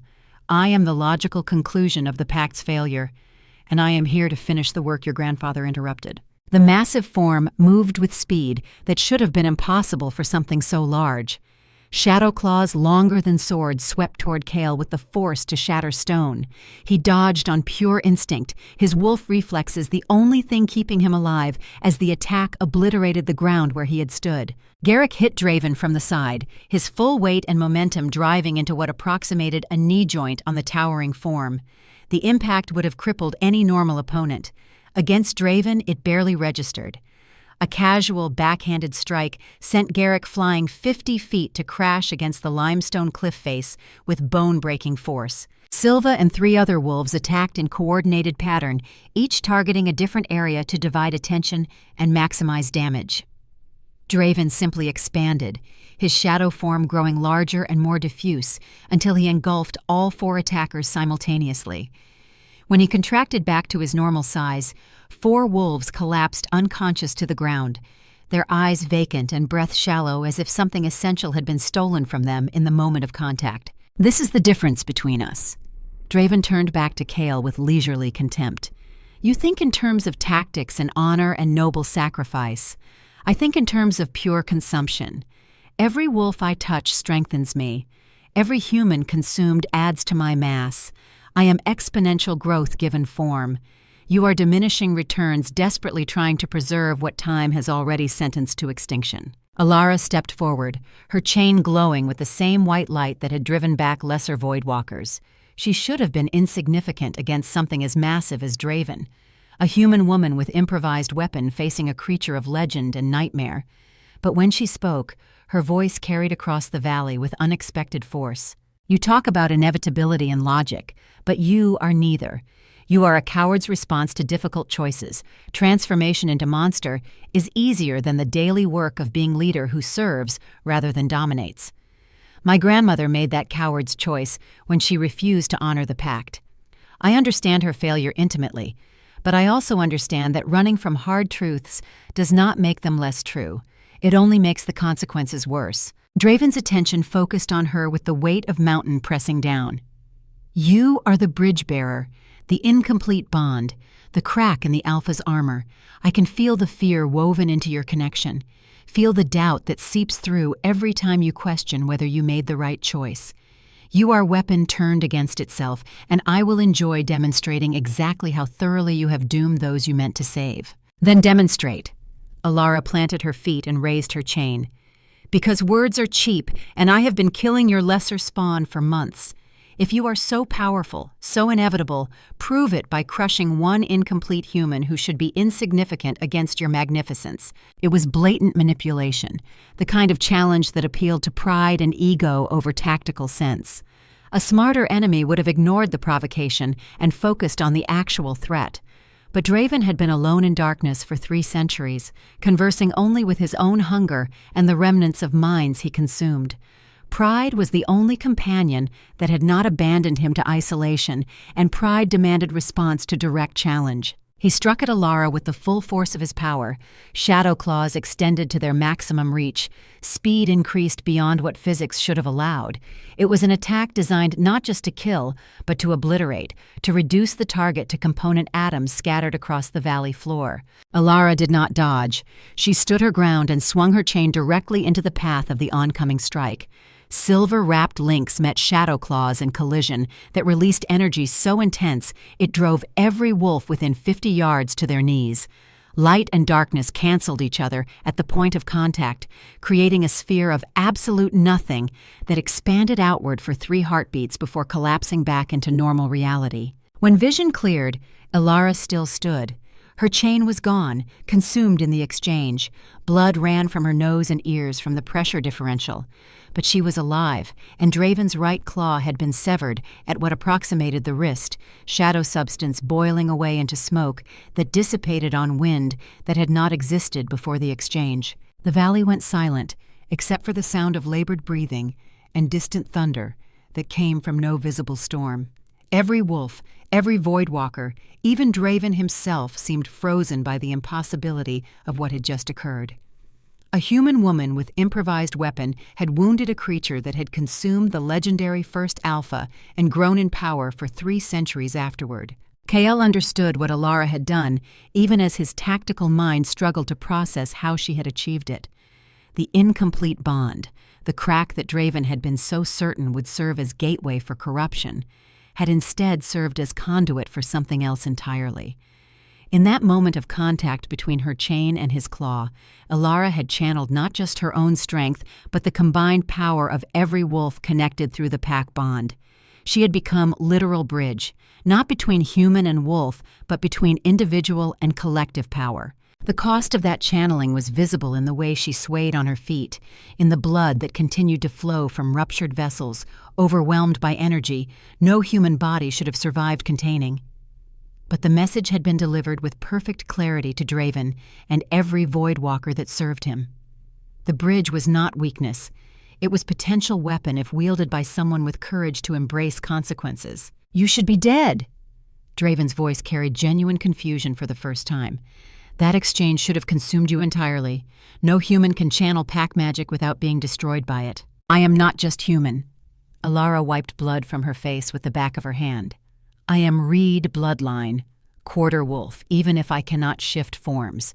And I am really tired of creatures telling me what I should not be able to survive. Now shut up and die like you should have done 3 centuries ago instead of turning yourself into horror story to frighten children." Her boldness was either inspiring or suicidal, and Kael suspected it might be both simultaneously. But it had bought them something invaluable: hope. The kind that transformed impossible odds into merely overwhelming ones. If Draven could be wounded, he could be killed.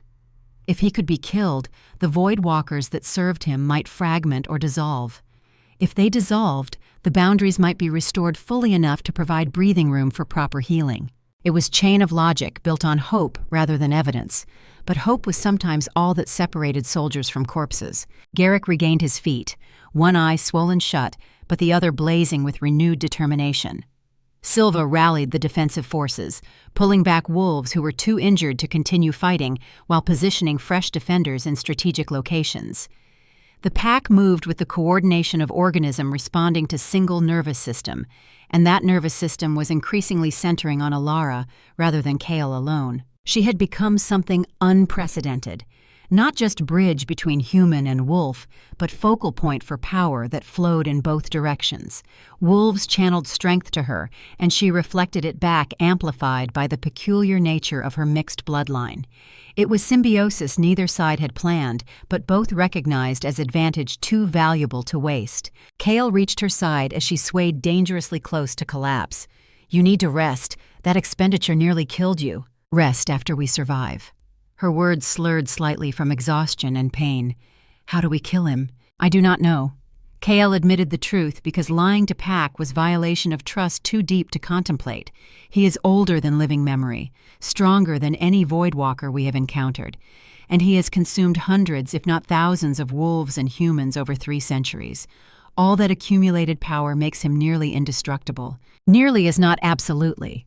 Elara straightened with visible effort. There must be weakness, something he fears, or he would not bother with speeches and threats.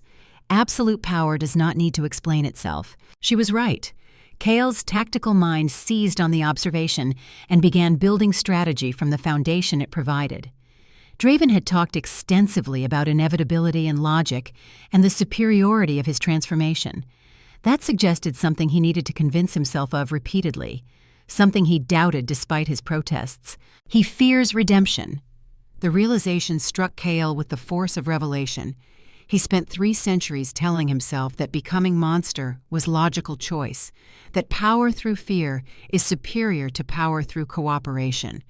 But doubt must gnaw at him, wondering if the cost was worth the gain, if isolation in darkness for 300 years was truly preferable to leadership that required compromise and mutual obligation. "So we offer redemption?"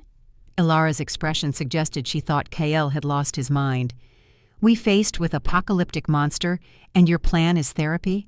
"Not offer it." Kael's smile was sharp as broken glass. "Prove he does not deserve it. Force him to face exactly what he has become by showing him what he could have been. Make him see his choice reflected in mirror so clear he cannot deny the truth."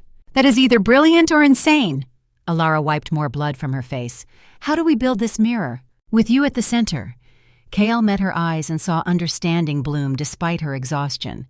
"The bond between us is incomplete, cracked. But those cracks can be used. If we force Draven to try corrupting our connection, to channel his power through the bridge, we might be able to reverse the flow. Use his own strength against him by forcing him to experience what pack bond actually feels like when functioning properly. Force him to remember what he rejected when he chose to become void." "That sounds like a great way to get both of us killed or worse." Elara considered the proposal for approximately 3 seconds before nodding. "Let us do it."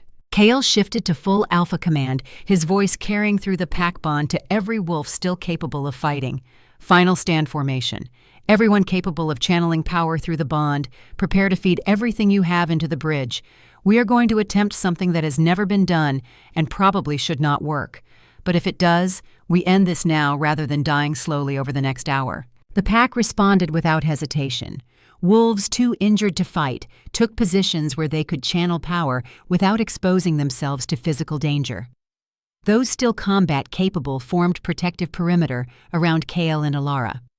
Garrick and Silva anchored the flanks, their combined experience and strength forming bulwark that would give the center position time to execute whatever desperate plan their king had conceived. Draven watched these preparations with the patience of predator that knew its prey had nowhere to run. You waste your final moments on futile gesture.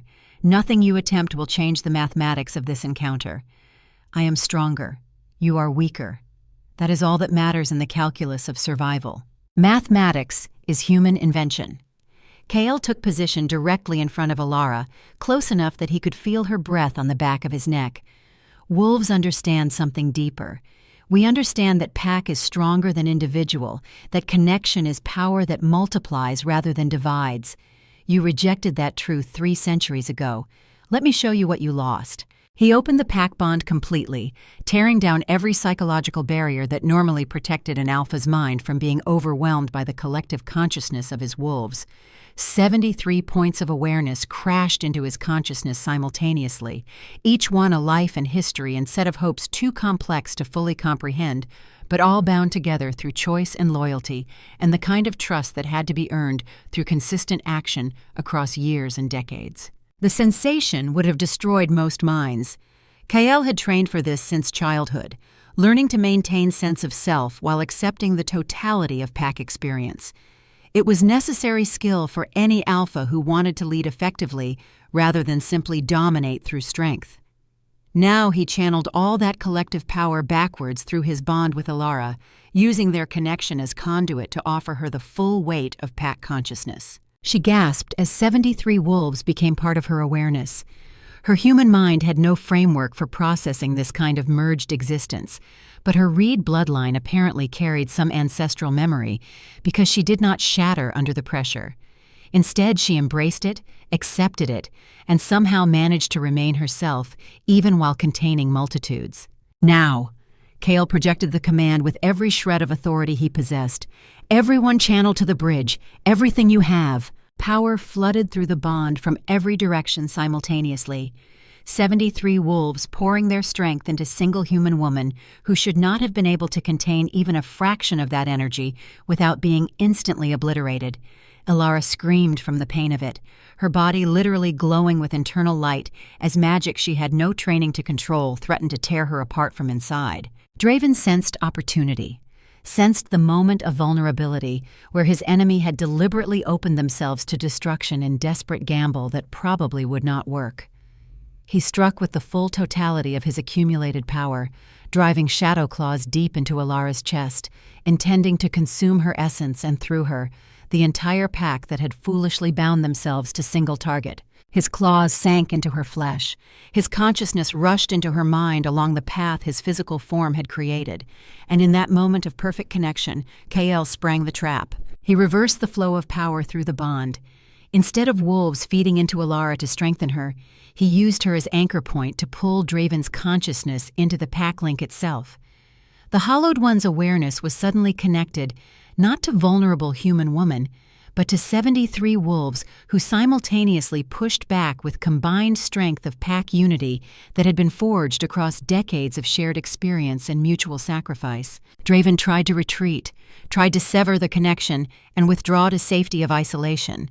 But Elara held him with grip that could not be broken through physical force because it was not physical at all.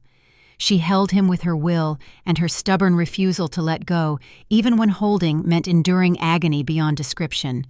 She held him because letting go meant failure, and she had spent too many years being invisible to accept invisibility again by allowing herself to be erased. Through the forced connection, Draven experienced what he had rejected 3 centuries ago.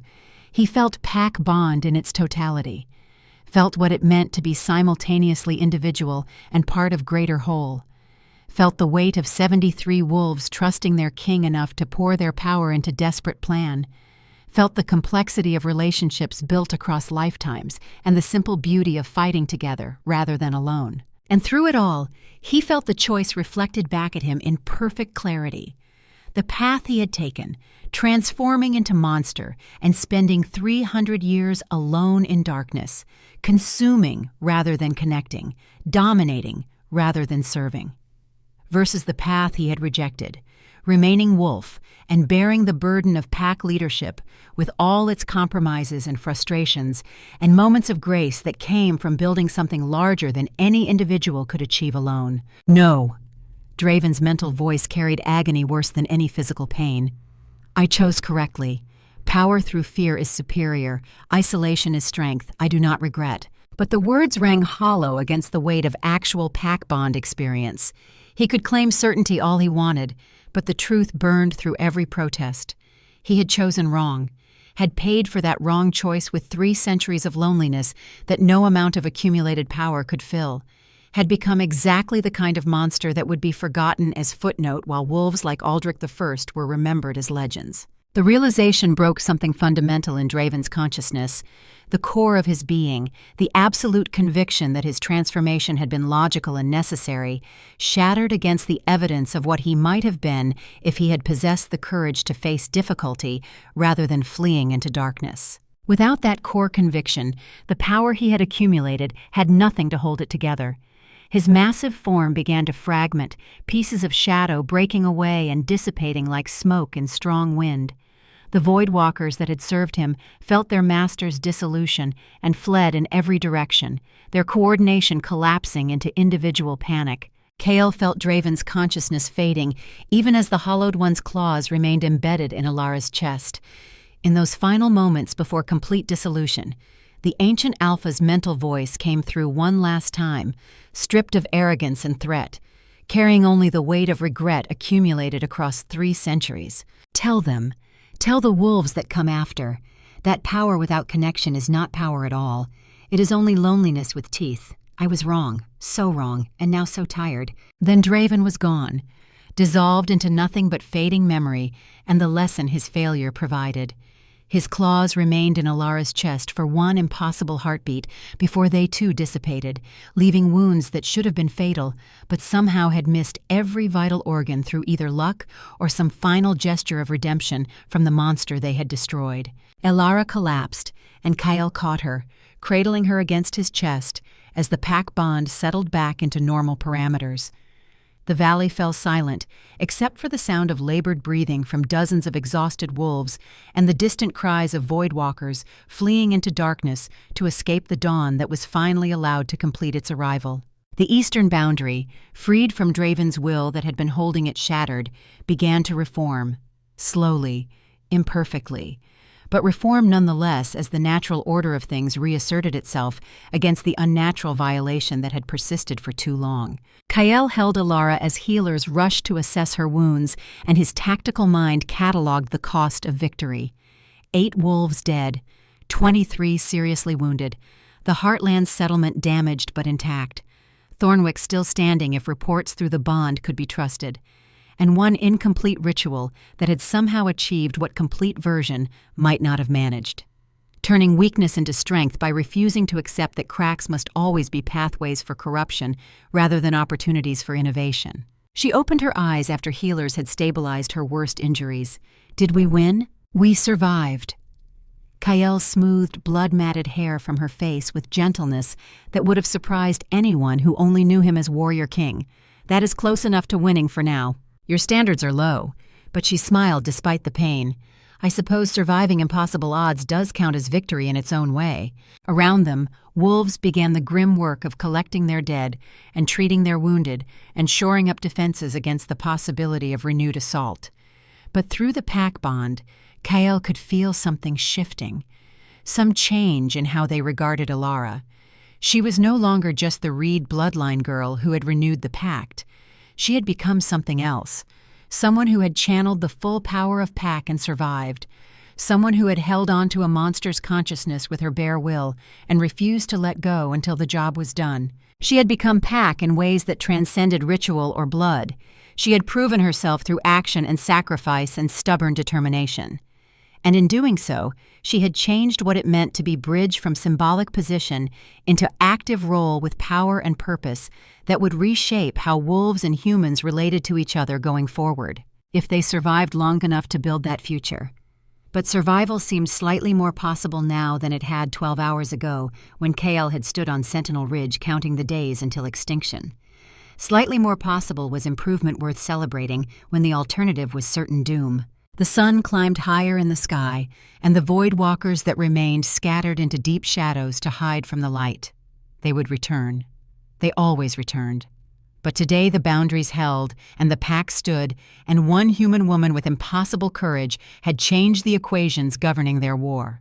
Kael looked down at Elara as she drifted into healing sleep and felt something warm settle in his chest. Something that had been absent for 16 years since his father died, and his first love was killed by arrows meant to protect ignorance. Something that felt dangerously like hope, combined with emotions he had no time to examine, but could no longer deny existed. The war was far from over, but for the first time in longer than he could remember, victory seemed possible. Not certain, not easy, but possible. And possibility was all anyone could ask for when facing the void. 3 days after Draven's dissolution, the Heartland settlement still bore the scars of battle like medals earned through blood and determination. Limestone cliffs that had stood unmarked for centuries now showed deep gouges where shadow claws had tested stone's resistance. The valley floor was scorched in patterns that spoke of energy exchanges beyond natural law.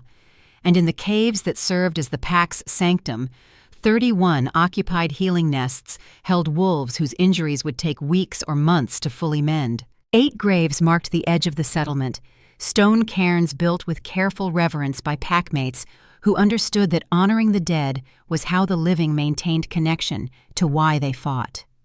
Kael stood before those cairns as dawn painted the eastern sky in shades of gold and crimson, his human form bare to the morning cold in the way of wolves who had long since divorced discomfort from necessity. Each name carved into stone was a weight he carried, a life lost under his command, a choice that had saved many at the cost of few. Garrick's brother Finn. 3 young wolves barely passed their first shift. 2 elders who had held the final defensive line until their bodies gave out. A scout who had died bringing intelligence that allowed Silva to position defenses optimally. And Vena, who had taken a shadow claw meant for a child and held the wound closed with her own hands until healers arrived, then died smiling because the child lived. Leadership required making peace with mathematics that measured success in lives saved versus lives lost. Kael had never made that peace, suspected he never would. But he had learned to carry the weight without letting it paralyze his capacity to make the next necessary decision.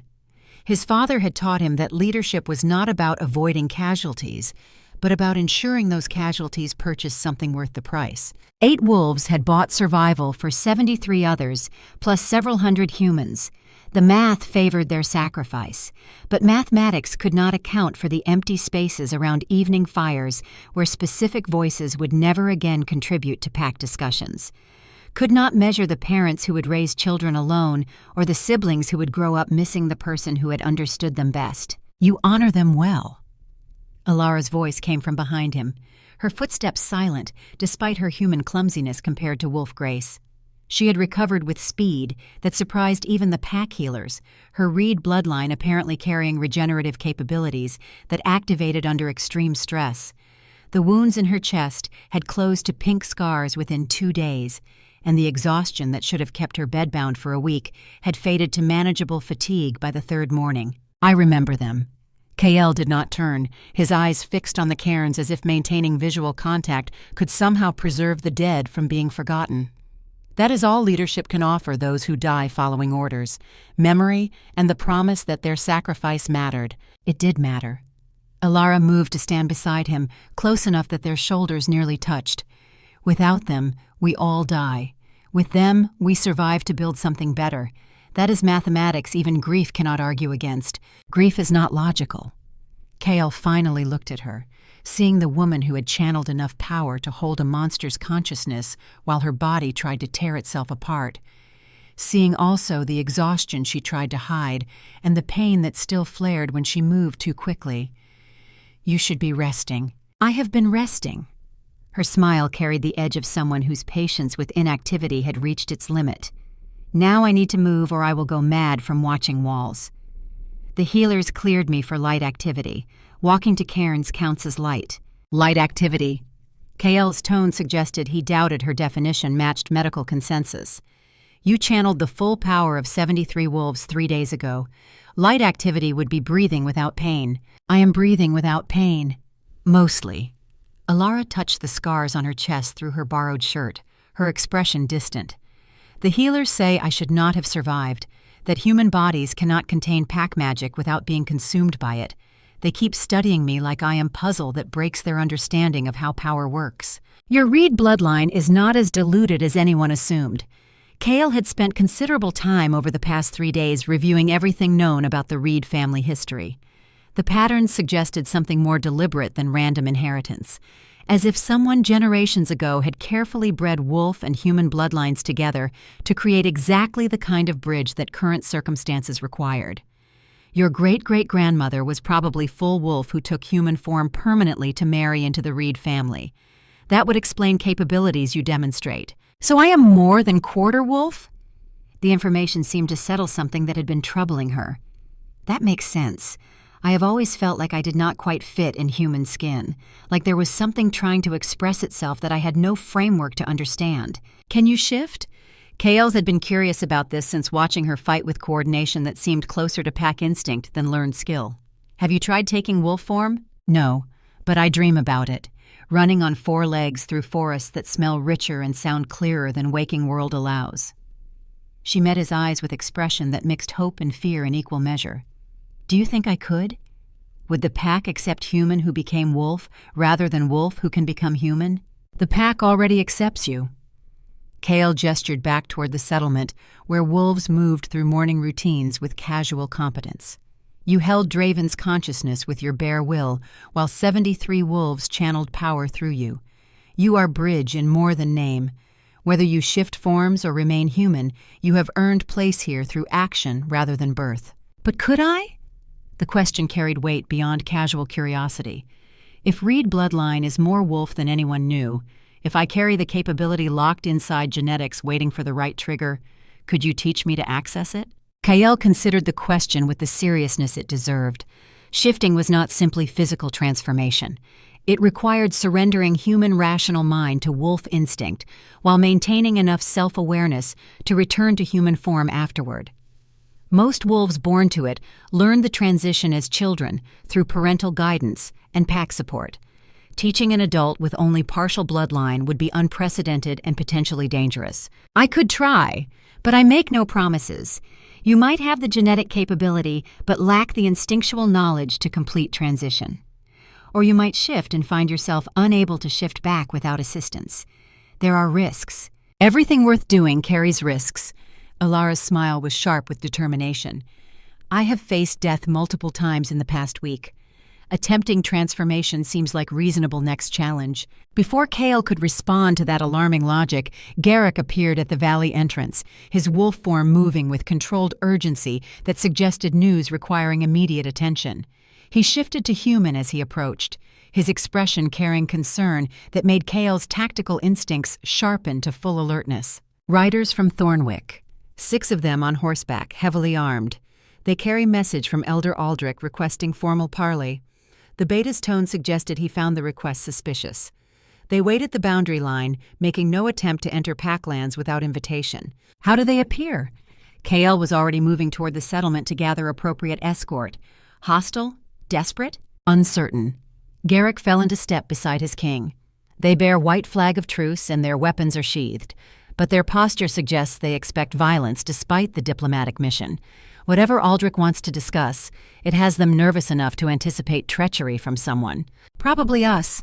Elara joined them, her longer stride keeping pace despite her human limitations.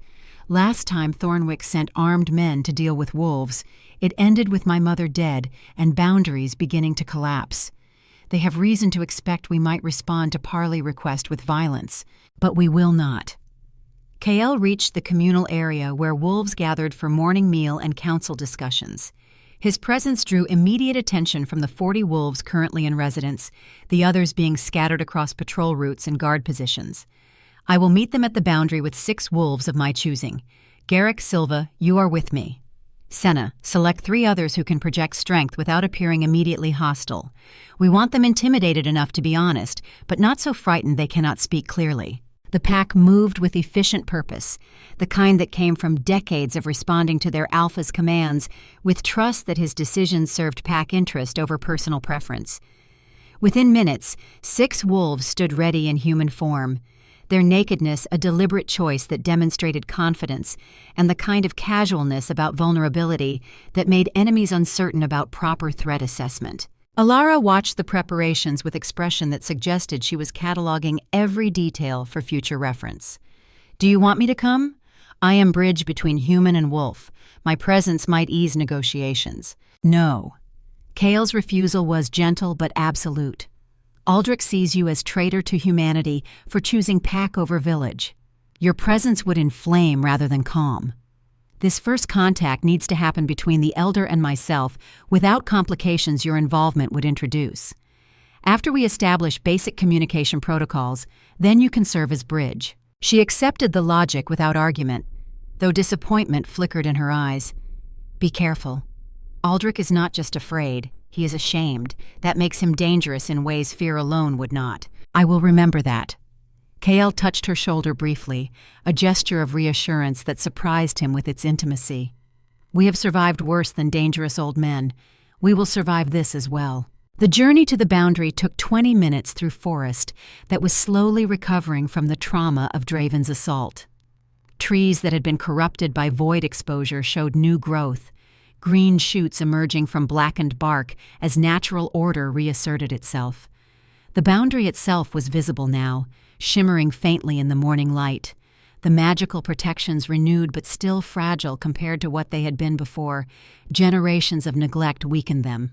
The Thornwick delegation waited exactly at the boundary line, their horses restless from proximity to wolves even in human form. Elder Aldrich sat his mount with rigid posture, his weathered face showing the weight of sleepless nights and decisions that had led to consequences he could no longer ignore. The 5 men with him were village militia, farmers, and craftsmen who had taken up weapons when crisis demanded it. Their nervousness was palpable, hands drifting toward sword hilts whenever wolves moved too quickly. Aldrich. Kael stopped precisely at the boundary, neither crossing into human territory, nor inviting the elder to cross into packlands. You requested parley. Speak your purpose. The old man dismounted with careful dignity, his age showing in the stiffness of his movements. He stood 3 paces from the boundary, close enough for conversation, but maintaining distance that preserved pride on both sides. King Kael Ashenwolf, I come to discuss terms for continuing cooperation between Thornwick and Shadowpine Pack. I was not aware we had established cooperation that required continuation. Kael kept his voice neutral, giving away nothing of his thoughts or intentions. 3 days ago, you locked your people in chapel and would have let them die rather than allow wolves sanctuary.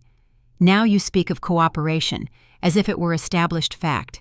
3 days ago I was fool clinging to comfortable lies because truth was terrifying. Aldrich's admission carried the weight of confession rather than negotiation tactic. I watched wolves save my people while I hid behind stone walls and holy words. I watched your wolves die defending humans who have given them nothing but arrows and hatred for 16 years. And I watched Elara Reed, who I condemned to execution for demon worship, channel power that should have killed her in order to destroy monster that my generation's choices allowed to grow powerful. So you have learned humility.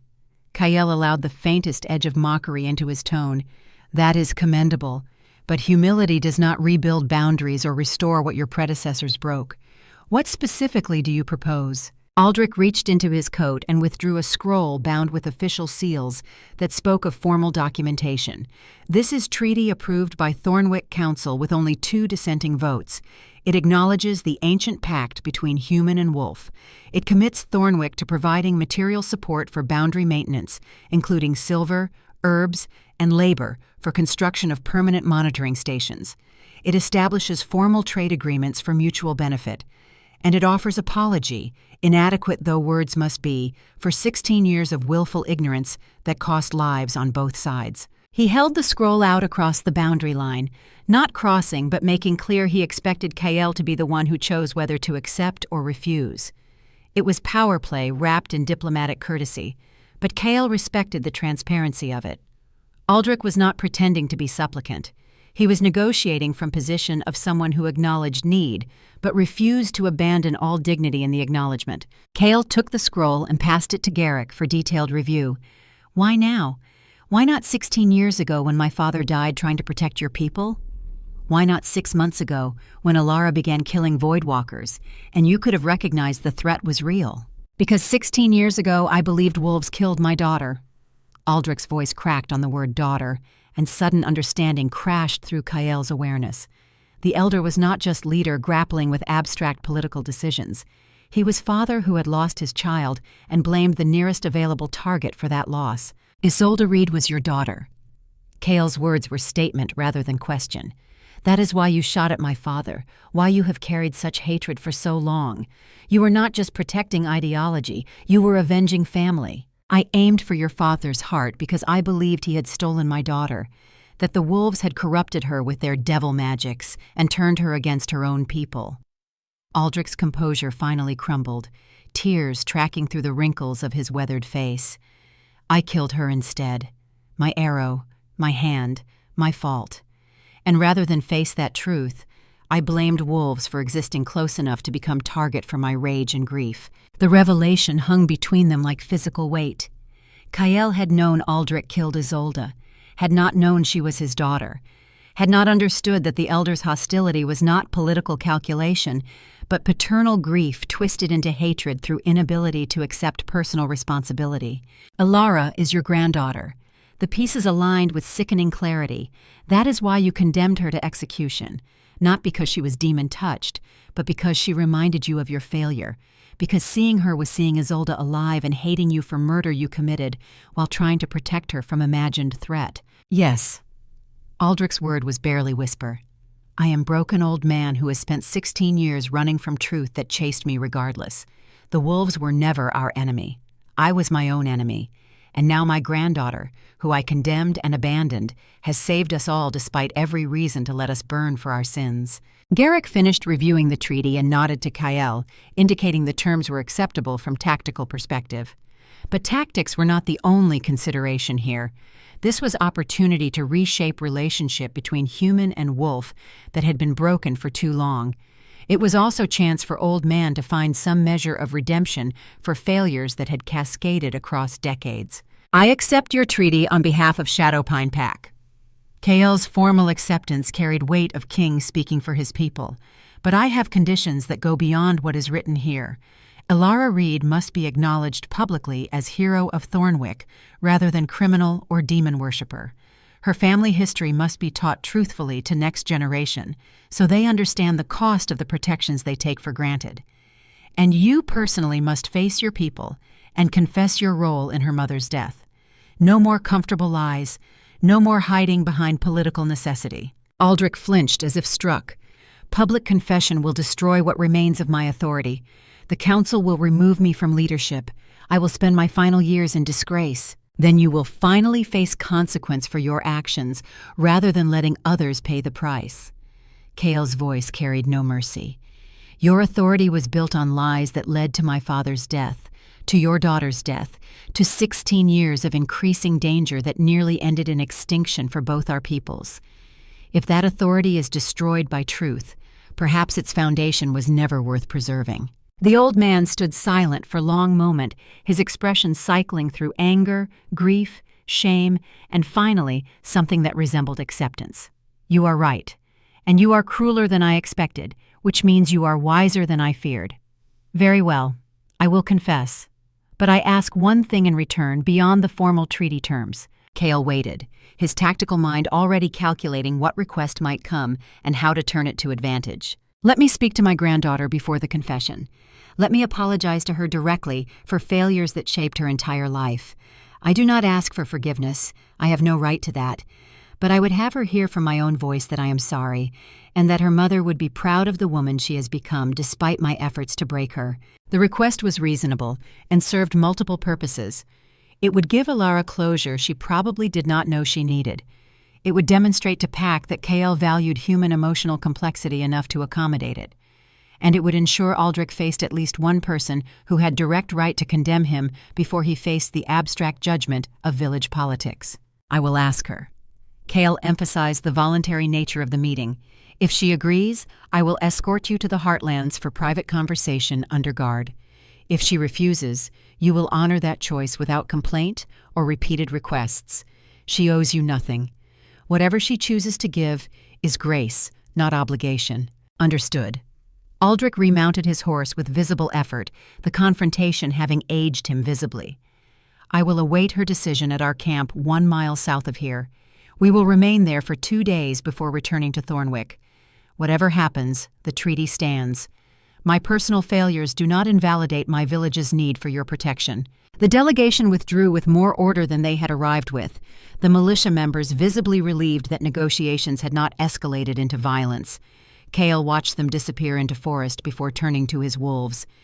"Garrick, send runners to establish observation posts around their camp. No aggression, but maintain awareness of their movements. Silva, return to Heartlands and inform Elara of her grandfather's request. Make clear she has full choice in the matter, and Pack will support whatever decision she makes." The wolves dispersed to their assignments, leaving Kael alone at the boundary with thoughts that churned through implications and possibilities. The treaty was significant achievement, the kind of diplomatic victory that would strengthen Pack security for years or decades if properly maintained. But treaties were paper and promises, valuable only if backed by genuine commitment from both sides. Aldrich's confession would test whether Thornwick was ready to face uncomfortable truths or would retreat back into comforting denial when the immediate crisis passed. Elara's response to her grandfather would reveal whether bridges could be built across personal betrayals as easily as across political divides. and the success or failure of this first formal cooperation would determine whether other human settlements might be convinced to renew their own ancient pacts before darkness found new ways to exploit the gaps in protection. Kael returned to the Heartlands to find Elara sitting outside the healing caves, her expression suggesting Silva had already delivered the message. She stared at the distant mountains with eyes that saw past physical landscape into memories and possibilities. When Kael approached, she spoke without turning to acknowledge his presence. "I should hate him." Her voice was flat, emotionless in the way that suggested powerful feelings being forcefully suppressed.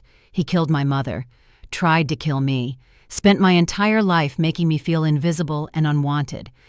Every logical argument says I should refuse to see him and let him face his confession without the comfort of my acknowledgement. But you are considering it anyway." Kael sat beside her, close enough to offer support through proximity without demanding engagement. "I am considering it because hate is exhausting and I am already tired, because he is old and broken and will probably die soon, and I do not want to carry the weight of refusing mercy when it costs me nothing to grant." She finally looked at Kael, her eyes bright with unshed tears. "Is that weakness? Am I letting him escape consequence because I am too soft to hold him accountable?" "It is strength." Kael chose his words with care, aware that what he said would shape how she understood her own nature. Revenge is easy. Requiring someone to live with their shame while you move forward unburdened by hatred is harder. If you choose to see him, you do not do it for his benefit. You do it for yours.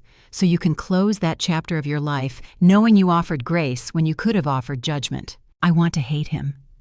The tears finally fell, tracking silent paths down her cheeks. It would be so much simpler to just hate him. Hate is never simple.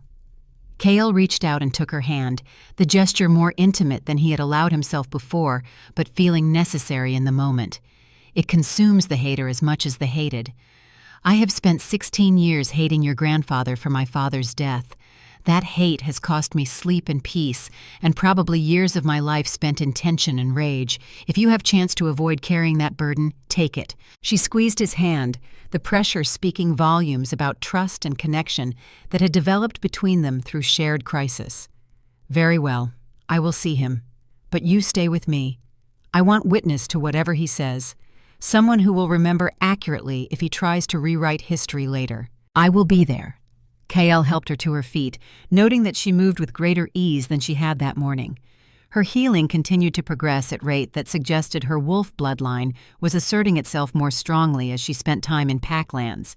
Soon she would be strong enough to attempt the transformation she had asked about. But that was concern for another day.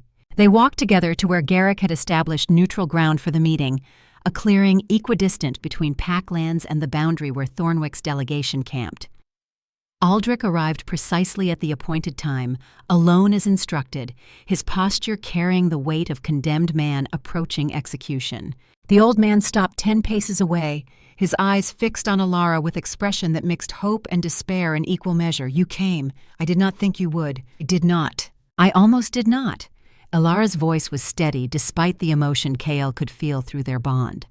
"But I decided your need to apologize does not outweigh my need to hear it. So speak. Tell me why you murdered my mother and tried to murder me." "Because I was coward who chose comfortable lies over difficult truths." Aldrich's words came in rush, as if holding them back any longer would break something inside him. "Your mother discovered documents proving the old pacts were real, proving that previous elders had murdered a chosen woman 80 years ago rather than let her honor the treaty obligations. She came to me with that evidence and demanded we acknowledge our failures and restore a proper relationship with the wolves. And you refused." Elara's tone carried no question, only grim certainty. "I refused because acknowledging the truth would have destroyed my political position and forced Village to face that we had been living in willful denial for generations. So I destroyed the documents, told your mother she was mistaken. When she said she would go to the wolves anyway, tell them what she had learned, I organized hunting party to stop her, to bring her back by force if necessary." Aldrich's voice broke on the next words. "I did not mean to kill her.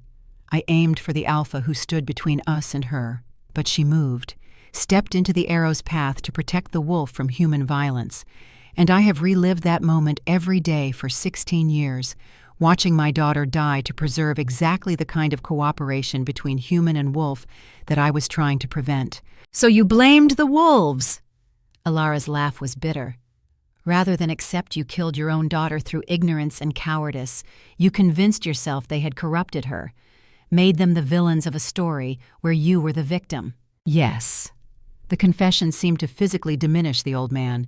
And then you were born, and you looked just like her, and every time I saw you I was reminded of my failure, so I made you invisible, pretended you did not exist.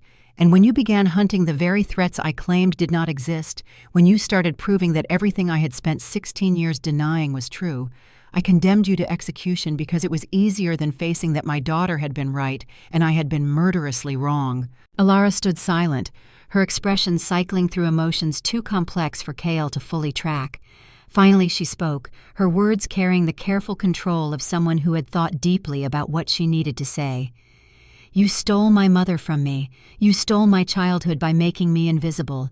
You very nearly stole my life by condemning me for the crime of being effective at protecting people too proud to admit they needed protection. You have cost me everything that should have been mine by right of birth and blood. I know. Aldrich's words were barely whisper. And I have no defense except to say I am sorry, and that apology is inadequate for the harm I have caused. Your apology is worthless. Elara's words struck like physical blows, but I accepted anyway because holding on to rage would give you power over my future that you do not deserve. I release you from my hatred, not because you have earned forgiveness, but because I refuse to let your failures define who I become. You are nothing to me. Not grandfather, not family, not even enemy worth acknowledging. You are simply old man who will die soon and be forgotten, except as cautionary tale about the cost of cowardice. The dismissal was more devastating than any rage could have been. Aldrich visibly crumpled, the last remnants of his dignity stripped away by Elara's refusal to grant him even the significance of being properly hated. Kael felt unexpected pity for the old man despite the justified cruelty of Elara's words. This was what complete emotional defeat looked like, and it was far uglier than physical destruction. But Elara was not finished. She stepped forward until only arm's length separated her from her grandfather. I said you are nothing to me, but I will give you one thing beyond the apology you do not deserve. I will give you the truth about what I have become and what your daughter tried to become before you killed her. She pulled aside her shirt to show the scars on her chest and the silver marks that spiraled up her arm from the incomplete ritual. I am bridge between human and wolf. I have channeled power that should have killed me. I have held the consciousness of ancient monster while 73 wolves poured their strength through my body. I have earned place in pack through action rather than birth. And I will spend the rest of my life building the cooperation between our peoples that my mother died trying to create and that you spent decades trying to prevent. Aldrich stared at the marks, understanding slowly dawning in his eyes. You are what Isolde was meant to become, what the packs always intended, not submission of human to wolf, but partnership of equals who choose connection over isolation. Yes, and when you confess your crimes to Thornwick, you will tell them that. You will explain that your daughter was not corrupted, but enlightened, that she saw a future worth dying for, and that I am living that future in her honor. Perhaps that small truth will accomplish more good than 16 years of your lies accomplished harm. The old man nodded, tears flowing freely now, all pretense of dignity abandoned. I will tell them. All of it. The murder, the cover-up, the evidence destroyed. And I will tell them you are hero I tried to make into villain. It will not repair the damage, but perhaps it will prevent others from repeating my mistakes. Perhaps. Elara stepped back, the conversation clearly ended from her perspective. Now leave, return to your village and prepare your confession. I have no more words for you. And grandfather, do not contact me again. When you die, I will not mourn. That is the only mercy you deserve from me. Aldrich left without attempting to prolong the encounter or extract additional acknowledgement from his granddaughter. He walked like man decades older than his actual years, broken by truth he could no longer avoid and choices he could never unmake. Kael watched him disappear into forest before turning his full attention to Elara. That was harder than killing voidwalkers. She swayed slightly, the emotional toll of the confrontation catching up with physical exhaustion she had been suppressing. At least with monsters, you know what they are. With family, you have to destroy the hope that they might become something better.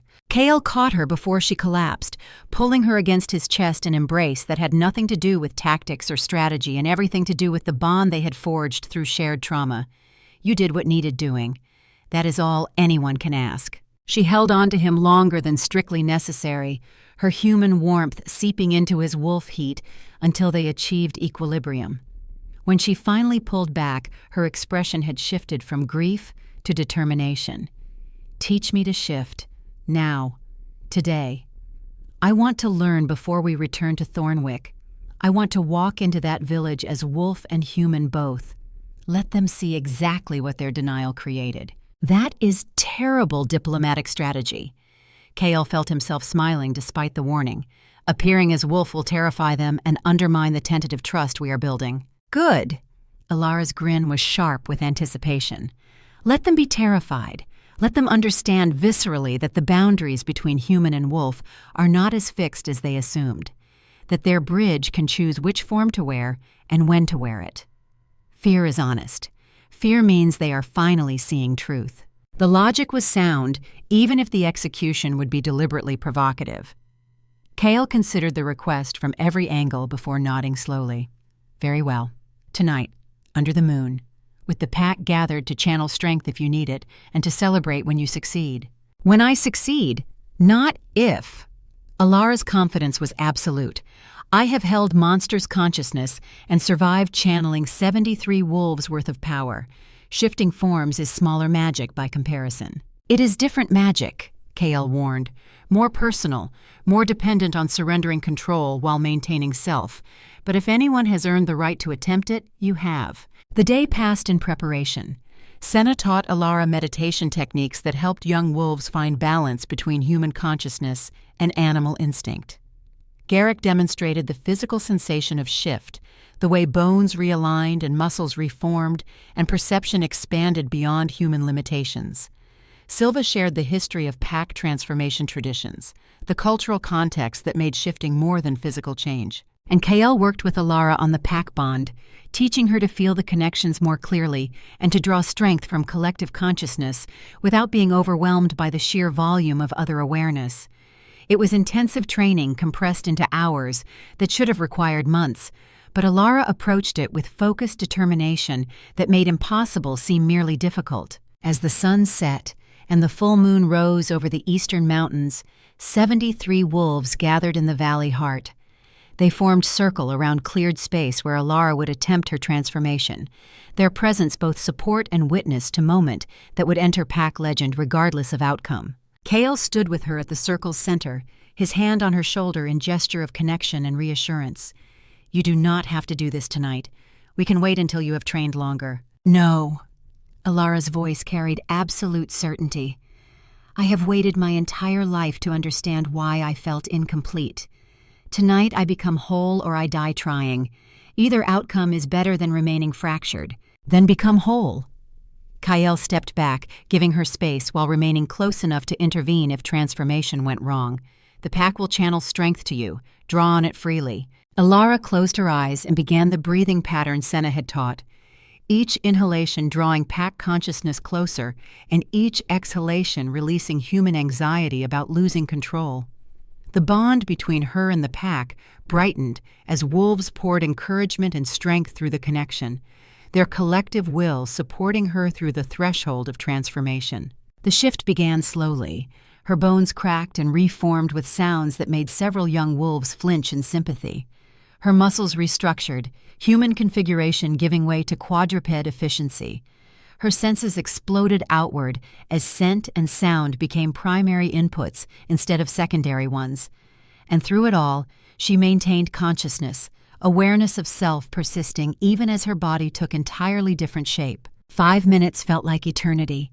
But when transformation completed, the wolf that stood where Elara had been was perfect. Smaller than most pack wolves, but beautifully proportioned. Her silver-white fur almost luminous in the moonlight. Her eyes retaining human intelligence, overlaid with wolf instinct. She took one step, then another. learning 4 legs through trial and immediate adaptation. Her first attempt at running was clumsy, but within minutes she moved with grace that suggested she had always been meant for this form. The pack erupted in howls of celebration. 73 voices lifted in song of welcome and acknowledgement, and Elara added her voice to the chorus, pure wolf joy unburdened by human complexity. Kael shifted to join her. They ran together through the valley with the pack flowing around them like silver river under moonlight. This was pack. Not violence or territory or survival imperatives. This, the pure joy of movement and connection and belonging that transcended words because it existed in space deeper than language. They ran until exhaustion forced them to slow, until the moon had crossed half the sky. Then Elara shifted back to human form with greater ease than her first transformation, her wolf reluctant to surrender perfection, but human will proving stronger. She collapsed from the effort, and Kael caught her, cradling her against his chest as healers rushed forward. But even exhausted and shaking, Elara smiled with absolute contentment. I am whole. Finally whole. You were always whole. Kael's voice was rough with emotion he had not intended to reveal. Now you simply know it. She drifted into healing sleep with that affirmation echoing through their bond, and Kael carried her to the healing caves where she could recover under proper care. The pack dispersed slowly, each wolf processing what they had witnessed and what it meant for their understanding of boundaries between forms and species and possible identities. 3 days later, the combined delegation of wolves and humans gathered in Thornwick's central square for the ceremony that would formalize the renewed pact and bear witness to Elder Aldrich's public confession. The entire village had turned out, several hundred people pressed into every available space, their expressions ranging from fear to curiosity to desperate hope that perhaps the nightmares might finally end. Kael led 12 wolves through the crowd, their human forms drawing stares and whispered comments, but no open hostility. The treaty Aldrich had presented was now signed by both parties and witnessed by representatives from 2 neighboring villages who had come to observe what might become model for their own situations. Elara walked beside Kael, and when they reached the platform where Aldrich waited, she shifted to wolf form in full view of the assembled villagers. The transformation drew gasps and screams from those who had never witnessed such thing. Some reached for weapons before rational thought reasserted control. Others simply stared in wonder at the impossible made manifest. Children pointed and asked questions their parents could not answer because the world had suddenly become larger and stranger than anything their limited experience had prepared them for. Elara held wolf form for 30 heartbeats, letting every person present see clearly what she had become.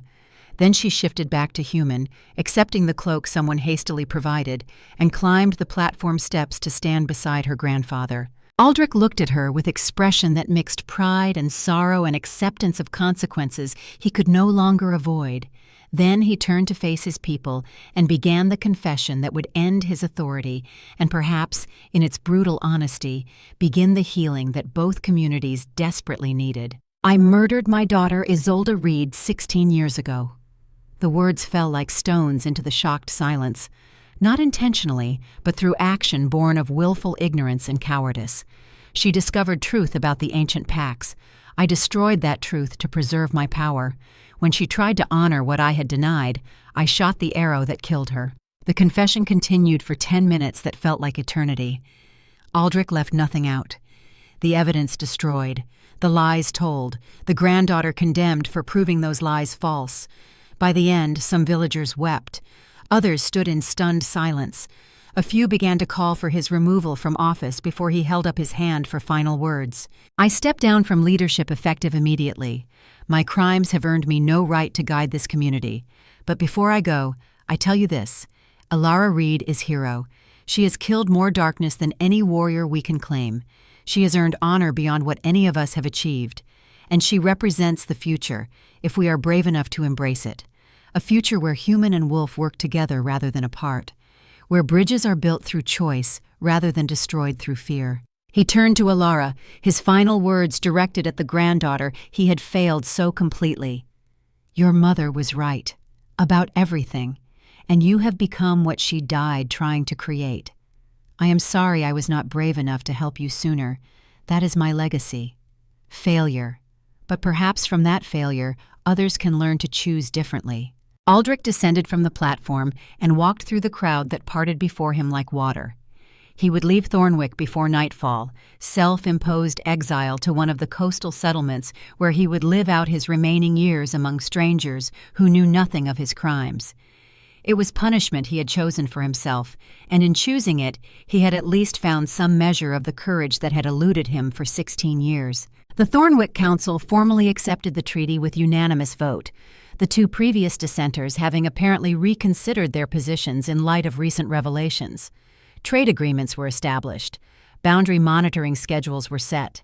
Plans were made for joint training exercises that would teach humans and wolves to fight together rather than simply avoid fighting each other. And through it all, Elara stood as living symbol of what cooperation could achieve. Not passive victim or noble sacrifice, but active participant who had chosen to bridge worlds and become stronger for that choice rather than diminished by it. As the ceremony concluded and crowds began to disperse, Kael found himself standing with Elara at the edge of Thornwick Square, watching as wolves and humans interacted with cautious but genuine curiosity. Children approached pack members with questions about transformation. Merchants discussed terms of trade. Militia members compared weapons and tactics with wolf warriors. It was beginning. Fragile and uncertain, but beginning nonetheless. "This will not be easy," Elara observed. Her human form returned after demonstrating her transformation had made its point. "There will be setbacks, misunderstandings, moments when old fears resurface and threaten to undo everything we have built. Nothing worth building is easy." Kael took her hand in his, the gesture no longer surprising to either of them. "But difficult is different from impossible. We have proven it can be done. Now we prove it can be sustained." "We," she smiled at this pronoun. "When did I become partner rather than asset?" "When you held Draven's consciousness and refused to let go, even when letting go would have been easier." Kael met her eyes and let her see the truth he had been avoiding acknowledging. "When you chose to become bridge not because ritual demanded it, but because you believed connection was worth the cost, you stopped being asset and became something far more valuable. You became pack. And somewhere in that transformation, you became mine. Yours." Elara tested the word, her expression thoughtful. "That is claim I did not expect. Do I have choice in the matter?" "Always." Kael would not presume to remove her agency even in matters of the heart. "I claim nothing you do not freely give, but I would have you know that I choose you, not as bridge or political necessity, but as partner, as equal, as the woman who makes me believe that building is worthwhile even when destroying would be easier." She was silent for a long moment, her human eyes reflecting depths that her wolf eyes had shown the night of her first transformation. Then she leaned forward and kissed him, brief and fierce, a claiming that matched his own. "I choose you as well. Not because pact demands it or because political alliance requires it, but because you have shown me what leadership looks like when it serves rather than dominates, and because running beside you under moonlight is the closest I have ever come to feeling like I belong somewhere without reservation." The kiss deepened until propriety and their surroundings demanded they stop. When they finally pulled apart, both were smiling with the tentative happiness of people who had survived enough trauma to know that peace was temporary, but still worth savoring in the moments it existed. Around them, Thornwick continued its cautious integration with wolf culture. Above them, the sun climbed toward zenith, burning away the last remnants of morning mist. And between them, something new was being built that had nothing to do with treaties or ancient pacts or political necessity. Something that was simply two people who had found each other while trying to save everyone else. The formal ceremony concluded with exchange of gifts. Thornwick presented silver worked into boundary markers. The pack presented pelts and herbs. Both sides pledged to meet monthly to assess cooperation and address concerns before they could escalate into conflicts. It was practical rather than poetic, focused on sustainability rather than grand gestures. Exactly what was needed for foundation that would bear weight of generations. Kael and Elara remained in Thornwick for 2 more days, answering questions and mediating early disputes that arose from misunderstanding rather than malice. Then they returned to the heartlands with 12 wolves and new understanding of how much work remained before cooperation became natural rather than negotiated. The months that followed tested every assumption and challenged every easy answer. There were incidents, misunderstandings that threatened to escalate, wolves who questioned whether humans deserved protection they had rejected for so long, humans who struggled to overcome generations of taught fear. But each crisis was met and managed, and slowly, almost imperceptibly, the relationship transformed from fragile truce into something approaching genuine alliance. Elara spent half her time in each location, her ability to shift forms making her literal bridge in ways that transcended symbolism. She mediated disputes, translated cultural differences, demonstrated through her very existence that boundaries between species were choices rather than absolutes. And in doing so, she became something unprecedented, not quite human, not quite wolf, but entirely herself in ways that required no apology or explanation. Kael found his role evolving as well. No longer just alpha defending territory, he became architect of new kind of leadership that required building consensus across species rather than simply commanding within pack hierarchy. It was harder than any battle he had fought, requiring patience and political skill that complemented his tactical mind in ways that made him more effective leader than he had been when force was his primary tool. 3 months after Draven's defeat, Kael and Elara stood together on Sentinel Ridge at sunset, watching boundaries glow steady and strong under combined maintenance from both peoples. The territory no longer shrank. The Voidwalkers that remained scattered and leaderless posed manageable threat rather than existential one, and plans were underway to establish similar cooperation with 3 other human settlements in the region. "We did this." Elara's words were simple statement of fact rather than boast. "We took something broken and made it work again." "We began something," Kael corrected gently. "Whether it continues to work will depend on generations that come after us. Our achievement is showing it is possible. Theirs will be making it permanent." "Do you think they will?" She leaned against him, comfortable with proximity that had evolved from crisis partnership into something deeper. "Do you think humans and wolves can maintain cooperation without needing existential threat to force them?" "I think anything that requires force to maintain eventually fails." Kael wrapped his arm around her shoulders, the gesture protective and affectionate in equal measure. "But what we have built goes beyond force. We have shown both sides that cooperation serves their interests better than isolation.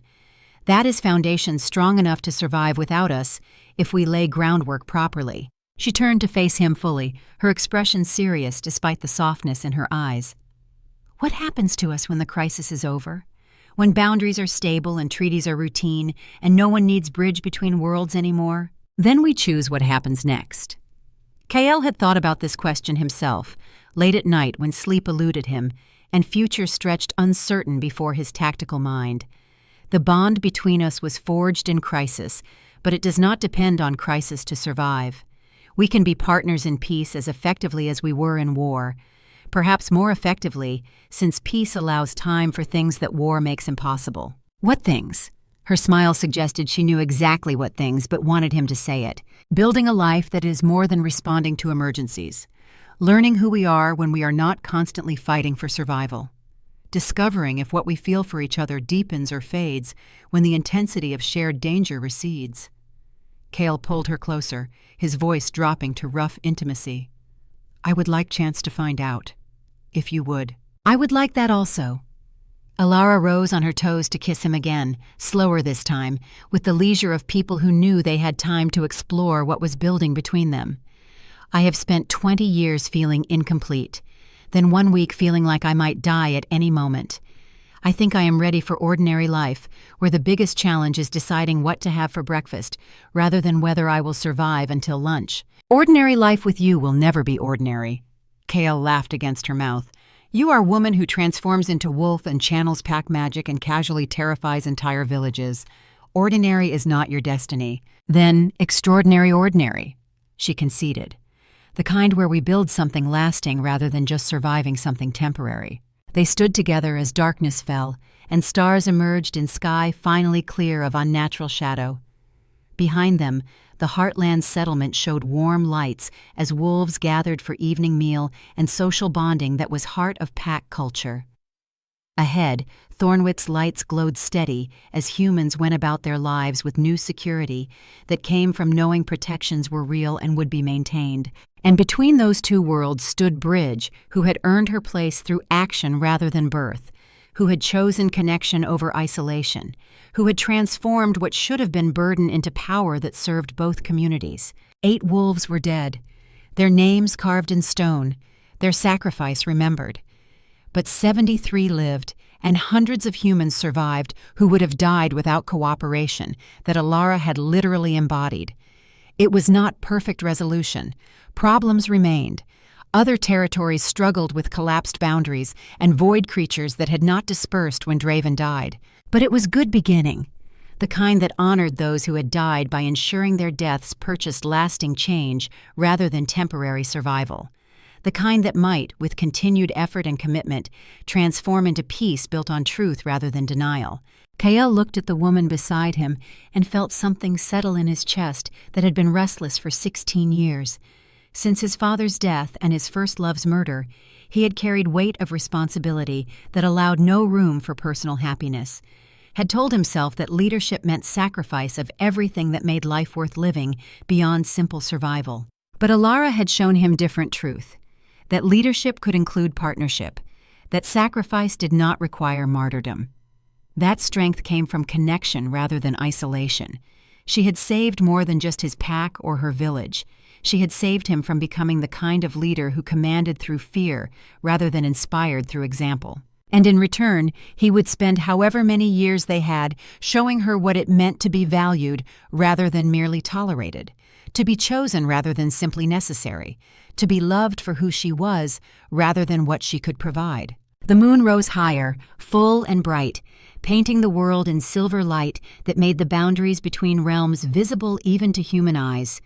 They stood together in that liminal space, Wolf King and Bridgebearer, partners in every sense that mattered, watching over lands that were finally at peace after 16 years of slowly losing ground against darkness. It would not last forever. Peace never did. But they would face whatever came next together, with pack at their backs and treaty in place, and the knowledge that bridges once built could be maintained through choice and effort, and stubborn refusal to accept that connection was impossible. That was enough, for now, for tonight.